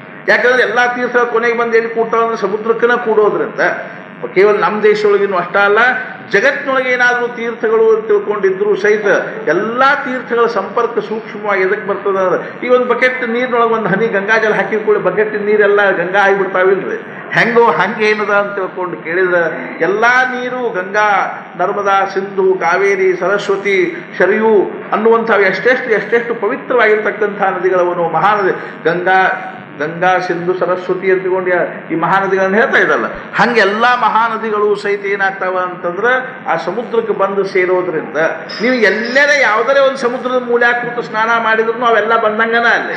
ಯಾಕಂದ್ರೆ ಸೂಕ್ಷ್ಮವಾಗಿ ಅವೆಲ್ಲ ಬಂದು ಸೇರೇ ಬಿಟ್ಟಿರ್ತಾವೆ. ಆದ್ದರಿಂದ ಸಮುದ್ರ ಸ್ನಾನ ಮಾಡೋದ್ರಿಂದ ಹೆಂಗೆ ಎಲ್ಲ ತೀರ್ಥದ ಸ್ನಾನ ಮಾಡಿದಂಗೆ ಆಗ್ತದನು. ಅದೇ ರೀತಿಯಾಗಿ ಜ್ಞಾನೇಶ್ವರ ಮಹಾರಾಜ್ ಹೇಳ್ತಾರೆ, ಅವ್ರು ನೋಡಿದ್ರು ಇಲ್ಲೋ ಯಾರಿಗೂ ಗೊತ್ತು, ನಾವಂತೂ ನೋಡಿಲ್ಲ. ಅಮೃತವನ್ನು ನಾವು ಸೇವನೆ ಮಾಡಿದ್ರೆ ಎಲ್ಲ ರಸವನ್ನು ಆಸ್ವಾದನೆ ಮಾಡಿದಂಗೆ ಆಗ್ತದೆ. ಅರ್ಥಾತ್ ಅದು ವಿಟಮಿನ್ ಕಡಿಮೆ ಅದ, ಈ ವಿಟಮಿನ್ ಕಡಿಮೆ ಅದ, ಆ ಪ್ರೋಟೀನ್ ಕಡಿಮೆ ಅದ, ಈ ಪ್ರೋಟೀನ್ ಕಡಿಮೆ ಅದ ಅಂತ ಹೇಳ್ತಾರಿಲ್ಲ. ಅದಕ್ಕೆ ಅದನ್ನು ತಿನ್ರಿ, ಇದನ್ನು ತಿನ್ರಿ, ಕಚ್ಚಾ ತಿನ್ರಿ, ಪಕ್ಕ ತಿನ್ರಿ ಅಂತ ಹೇಳ್ತಿರ್ತಾರಲ್ಲ, ಗೊತ್ತಿಲ್ಲ. ಆದ್ರೆ ಏನೇನು ತಿನ್ನೋ ಅವಶ್ಯಕತೆ ಇಲ್ಲ, ಅಮೃತವನ್ನು ಕುಡಿದು ಬಿಟ್ರೆ ಅದೆಲ್ಲ ಹೆಂಗೆ ಇದು ಮಾಡ್ತದೆ, ಎಲ್ಲ ರಸ ಕೊಡ್ತದೆ. ಅಂತಃಕರಣದ ಅರ್ಥಾತ್ ನಮ್ಮ ದೇಹಕ್ಕನಕ್ಕೂ ಬೇಕಾಗಿರ್ತಕ್ಕಂಥ ಎಲ್ಲ ರಸವನ್ನು ಕೊಟ್ಟು ನಮ್ಮನ್ನು ಪುಷ್ಟವನ್ನಾಗಿರ್ತದೆ. ಅಮೃತವನ್ನು ಕುಡ್ಲಿಕ್ಕೆ ಹತ್ತೀವಿ, ಅದೇ ರೀತಿಯಾಗಿ ಮತ್ತೆ ಯಾವುದಾದ್ರೂ ಏನು ಅಂದ್ರೆ ವಿಟಮಿನ್ಸ್ ತಗೊಳ್ಕತ್ತೀವಿ ಅನ್ನೋ ಅವಶ್ಯಕತೆ ಇದೆ ಏನ್ರಿ. ದೇಹಕ್ಕೆ ಬೇಕಾಗ್ತಕ್ಕಂಥ ಎಲ್ಲ ಪೋಷಕಾಂಶಗಳನ್ನು ಒದಗಿಸಿ ದೇಹವನ್ನು ಸ್ವಸ್ಥ, ಸದೃಢ ಮತ್ತು ಚಿರಂತನವಾಗಿ ದೀರ್ಘಕಾಲದವರೆಗೂ ಇರ್ತಕ್ಕಂಥ ಕ್ಷಮತಾ ಎದರೊಳಗದ ಅಂದ್ರೆ ಅಮೃತದೊಳಗದ. ಹೆಂಗೋ ಹಂಗೇನೋ ಒಂದು ಅಮೃತವನ್ನು ಒಂದು ಸೇವಿಸಿಬಿಟ್ರೆ ಸಾಕು, ಎಲ್ಲ ರಸಗಳ ಒಂದು ಸೇವನೆ ಮಾಡಿದಂಗೆ ಹೆಂಗಾಗ್ತದನು. ಸಮುದ್ರದಲ್ಲಿ ಒಂದು ಸ್ನಾನ ಮಾಡಿದ್ರೆ ಸಾಕು, ಎಲ್ಲ ತೀರ್ಥಗಳಲ್ಲಿ ಸ್ನಾನ ಮಾಡಿದಂಗೆ ಹೆಂಗಾಗ್ತದನು. ಹಂಗೇನದು ಅಂದ್ರೆ ಸದ್ಗುರುಗಳಿಗೆ ಒಂದು ನಮಸ್ಕಾರ ಮಾಡಿದ್ರೆ ಸಾಕು, ಎಲ್ಲ ದೇವಾನುದೇವತೆಗಳಿಗೂ ಸಹಿತ ಏನು ಮಾಡಿದಂಗೆ ಆಗ್ತದಂದ್ರೆ ನಮಸ್ಕಾರ ಮಾಡಿದಂಗೆ ಆಗ್ತದೆ. ಆದ್ದರಿಂದ ಜ್ಞಾನೇಶ್ವರ ಮಹಾರಾಜರು ಅಂತಂದ್ರೆ तैसा पुढत पुढती तोची मिया अभिवंदिला श्री गुरुची जो अभिलषित मनोरुची पुरविता तो श्रीराम. त्याप्रमाणे श्री गुरुवंदना सर्वांचे वंदन येत असल्यामुळे मी त्या श्री गुरुला वारंवार पूज्यता बुद्धीने नमन केले, कारण की तो इच्छिलेल्या मनाच्या आवडी पुरविणारा आहे. सद्गुरुಗಳ ಸಹಿತ ಏನ್ ಮಾಡ್ಲಿಕ್ಕೆ ಶಕ್ಯದ ಅಂತಂದ್ರೆ ಅಂತ ಕಳಕಳಿಯಿಂದ, ಅತ್ಯಂತ ಕಳಕಳಿಯಿಂದ ಯಾವ ಪ್ರಮಾಣದಲ್ಲಿ ಏನು ಎಷ್ಟು ಪಟ್ಟು ಅರ್ಥಾತ್ ಏನು ಅಂದ್ರೆ ತನ್ನನ್ನು ಸೇವಿಸ್ತಕ್ಕಂಥ ಶಿಷ್ಯನನ್ನು ಉದ್ಧಾರ ಮಾಡಬೇಕು ಅನ್ನುವಂಥ ಕಾಳಜಿ ಭಗವಂತಗೂ ಸಹಿತ ಅಷ್ಟಿರ್ಲಿಕ್ಕಿಲ್ಲ, ಅಷ್ಟು ಸದ್ಗುರುಗಳಿಗಿರ್ತದೆ. ಭಗವಂತಗೂ ಸಹಿತ ಭಗವಂತ ಕಾಯ್ದೆಶೀಲ ಮನುಷ್ಯ. ಭಗವಂತ ಹೆಂಗಂದ್ರೆ ಅಲ್ಲಿ ಬಾಕಿ ದೇವರು ನಡೆಯಂಗಿಲ್ಲ, ಮಾ ಹಚ್ಚುವ ಆಟ ಸರಳ ಸಾಲಿ ಹೋಗು ಅನ್ನುವಂಥ ಭಗವಂತನು. ಇವತ್ತು ದಿವಸ ಇಲ್ಲಿ ಬಿಡದೆ ಅಂತ ತಿಳ್ಕೊಂಡು ಹೆಂಗೆ ತಾಯಿ ಅಂತಾಳು. ಅರ್ಥಾತ್ ಮತ್ತೆ ಅಷ್ಟ ಅನ್ನೋದಲ್ಲ, ಮತ್ತೆ ಏನು ಬೇಕು ಅವನಿಗೆ ಕೊಟ್ಟು ಕೊನೆಗೆ ಏನು ಅಂತ ಕದಿ ಕೆಂದರೆ ಹೋಗಿ ಮೂಲ್ಯಾಗರೆ ಕೂಡಿಸಿ ತಿನ್ನಿಸಿ ಆಮೇಲೆ ನೀನು ಆಟ ಆಡ್ಲಿಕ್ಕೆ ಹೋಗ್ಬಾರ್ದು. ಹೆಂಗೋ ಹಂಗೆ ಏನದಂದ್ರೆ ಸದ್ಗುರುಗಳು ಏನು ಮಾಡ್ತಾರ ಅಂತಂದ್ರೆ ಏನಾದರೂ ಚೂರ್ಚಾರು ನಮಗೆ ಇದು ಆಗಬೇಕಾದ್ರೂ ಸಹಿತ ಅದನ್ನೆಲ್ಲ ಕೊಟ್ಟು ಮನಸ್ಸನ್ನು ತೃಪ್ತಿ ಮಾಡಿ ಶಾಂತಗೊಳಿಸಿ ನಮ್ಮ ಮನಸ್ಸಿನ ಎಲ್ಲ ಒಂದು ದುರ್ಭಾವಗಳನ್ನು ಅನ್ಯಥಾಭಾವಗಳನ್ನು ತೆಗೆದು ಸದ್ಗುರುಗಳು ನಮ್ಮನ್ನು ಏನು ಮಾಡ್ತಾರ ಅಂತಂದ್ರೆ ಆ ಭಗವಂತನ ಸಾಕ್ಷಾತ್ಕಾರಕ್ಕೆ ಯೋಗ್ಯರನ್ನಾಗಿ ಮಾಡ್ತಾರ. ಇದಕ್ಕೆ ಒಂದು ಕಾರಣ ಏನು ಅಂದ್ರೆ ಅಂತಃಕರಣದಲ್ಲಿ ಸದ್ಗುರುಗಳು ವಿರಾಜಮಾನ ಆಗೋದನ್ನ ಮುಖ್ಯವಾಗಿರ್ತಕ್ಕಂಥ ಕಾರಣ. ಆದ್ದರಿಂದ ಅಂತಃಕರಣದಲ್ಲಿ ಸದ್ಗುರುಗಳನ್ನು ನಾವು ಸೇವಿಸುವುದರಿಂದ ಎಲ್ಲ ಸಾಧನೆಗಳು ಏನಾಗ್ತಾವ ಅಂದ್ರೆ ತಾನಾಗಿನೇ ಸಫಲವಾಗ್ತಕ್ಕಂಥವುಗಳು. ಆದ್ರಿಂದ तैसा पुढत पुढती तोची म्या अभिವಂದಿला ಶ್ರೀ ಗುರೂಚಿ. ಜ್ಞಾನೇಶ್ವರ ಮಹಾರಾಜರಿಗೆ ಏನು ತಿಳಿದ ರಹಸ್ಯ ಅರ್ಥ ಆಗಿದೆ. ಜ್ಞಾನೇಶ್ವರ ಮಹಾರಾಜರಿಗೆ ಪರಮಾರ್ಥದ ರಹಸ್ಯ ಅರ್ಥ ಆಗಿದೆ, ಅಧ್ಯಾತ್ಮದ ರಹಸ್ಯ ಅರ್ಥ ಆಗಿದೆ. ಆತ್ಮಜ್ಞಾನಕ್ಕೆ ನಾವು ಮುಖ್ಯವಾಗಿ ಏನು ಮಾಡಬೇಕು ಅನ್ನೋದ್ರ ಕಲ್ಪನಾ ಅವ್ರಿಗೆ ಬಂದಿರೋದ್ರಿಂದ ಅವ್ರು ವಿಚಾರ ಮಾಡಿ ಹೇಳ್ತಾ ಇದ್ದಾರಲ್ಲ ಏನು ಅಂತಂದ್ರೆ, ನಾನು ಮುಖ್ಯವಾಗಿ ಏನು ಮಾಡ್ಲಿಕ್ಕೆ ಹತ್ತೀನಿ ಅಂದ್ರೆ ಸದ್ಗುರುಗಳಿಗೆ ನಮಸ್ಕಾರ ಮಾಡ್ಲಿಕ್ಕೆ ಹತ್ತೀನಿ.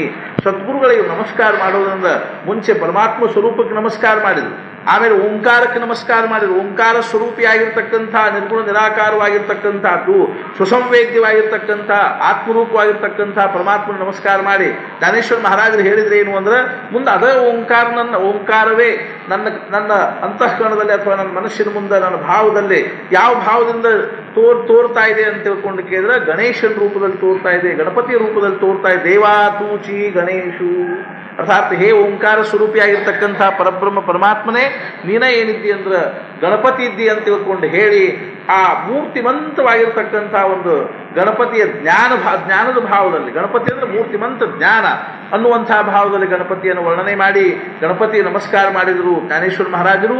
ಆಮೇಲೆ ಆ ಯಾವ ಒಂದು ಜ್ಞಾನ ಸ್ವರೂಪಿಯಾಗಿರ್ತಕ್ಕಂಥ ಗಣಪತಿ ಇದ್ದಾನೋ ಆ ಗಣಪತಿ ಆ ಜ್ಞಾನ ಅನ್ನುವಂಥದ್ದು ವ್ಯಕ್ತ ಆಗಬೇಕಾದ್ರೆ ಅದಕ್ಕೆ ವಾಣಿಯ ಮಾಧ್ಯಮದಿಂದ ಆ ಜ್ಞಾನ ಅನ್ನೋದು ವ್ಯಕ್ತ ಆಗಲಿಕ್ಕೆ ಶಕ್ಯ ಇಲ್ಲ ಅಂತ ತಿಳ್ಕೊಂಡು ಹೇಳಿ ಜ್ಞಾನೇಶ್ವರ ಮಹಾರಾಜರು ವಾಣಿಗೆ ನಮಸ್ಕಾರ ಮಾಡಿದರು, ಸರಸ್ವತಿಗೆ ನಮಸ್ಕಾರ ಮಾಡಿದರು, ಶಾರದೆಗೆ ನಮಸ್ಕಾರ ಮಾಡಿದರು. ಶಾರದಾ ಅನ್ನುವಂಥದ್ದು ಶಕ್ತಿ ಸ್ವರೂಪವಾಗಿರ್ತಕ್ಕಂಥದ್ದು, ಜ್ಞಾನ ಅನ್ನುವಂಥದ್ದು ಶಕ್ತಿಯ ಮೂಲಕವಾಗಿಯೇ ಏನಾಗಲಿಕ್ಕೆ ಶಕ್ಯದ ಅಂದ್ರೆ ವ್ಯಕ್ತ ಆಗಲಿಕ್ಕೆ ಶಕ್ಯದ ಅಂತ ತಿಳ್ಕೊಂಡು, ಅರ್ಥಾತ್ ಆ ಶಕ್ತಿ ವಿಶ್ವಮೋಹಿನಿಯಾಗಿರ್ತಕ್ಕಂಥದ್ದು, ವಿಲಕ್ಷಣವಾಗಿರ್ತಕ್ಕಂಥ ಶಕ್ತಿ ಅನ್ನುವಂಥ ಭಾವದಲ್ಲೇ ಅರ್ಥಾತ್ ಆ ಶಕ್ತಿಗೆ ನಮಸ್ಕಾರ ಮಾಡಿ ಕೊನೆಗೆ ಈಗ ಏನು ಮಾಡ್ತಾ ಇದ್ದಾರೆ ಅಂತಂದ್ರೆ ಅಂತಃಕರಣ ಪೂರ್ವಕವಾಗಿ ಸದ್ಗುರುಗಳಿಗೆ ನಮಸ್ಕಾರ ಮಾಡ್ತಾರೆ.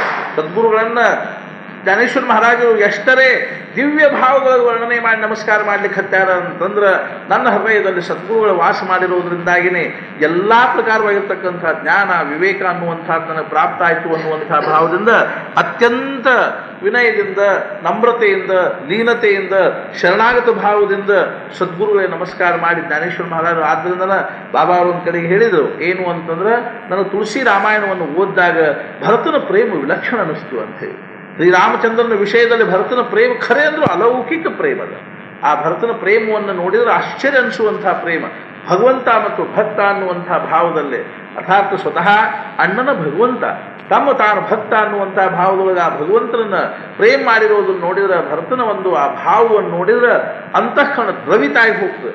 ಆಮೇಲೆ ಹೇಳಿದ್ರೆ ಏನು ಅಂದ್ರೆ, ಅದು ಆ ರೀತಿಯಾಗಿರ್ತಕ್ಕಂಥದ್ದನ್ನು ನಾನು ಅರ್ಥಾತ್ ಏನು ಮಾಡಿದೆ ಅಂದ್ರೆ ನೋಡಿದೆ. ಆದ್ರೆ ಜ್ಞಾನೇಶ್ವರ ಮಹಾರಾಜರದು ನಿವೃತ್ತಿನಾಥರ ವಿಷಯದಲ್ಲಿರ್ತಕ್ಕಂಥ ಪ್ರೇಮವನ್ನು ನೋಡಿದ್ರೆ ನನಗೆ ಅದಕ್ಕೂ ಹೆಚ್ಚಿಗೆ ಅನ್ನಿಸ್ತದೆ. ಇಂಥ ಒಂದು ವಿಲಕ್ಷಣವಾಗಿರ್ತಕ್ಕಂಥ ಒಂದು ಸದ್ಗುರುಗಳ ವಿಷಯದಲ್ಲೇ ಪರಮಾತ್ಮ ಸ್ವರೂಪ ಅನ್ನುವಂಥ ಭಾವದಿಂದ ತಮ್ಮ ಅಣ್ಣನಾಗಿರ್ತಕ್ಕಂಥ ಅಲ್ಲಿಯೂ ಅಣ್ಣ, ಭರತನಿಗೆ ಅಣ್ಣ ರಾಮ, ಇಲ್ಲಿ ಜ್ಞಾನೇಶ್ವರ ಮಹಾರಾಜರಿಗೆ ಅಣ್ಣ ಯಾರು ಅಂದ್ರೆ ನಿವೃತ್ತಿನಾಥರು.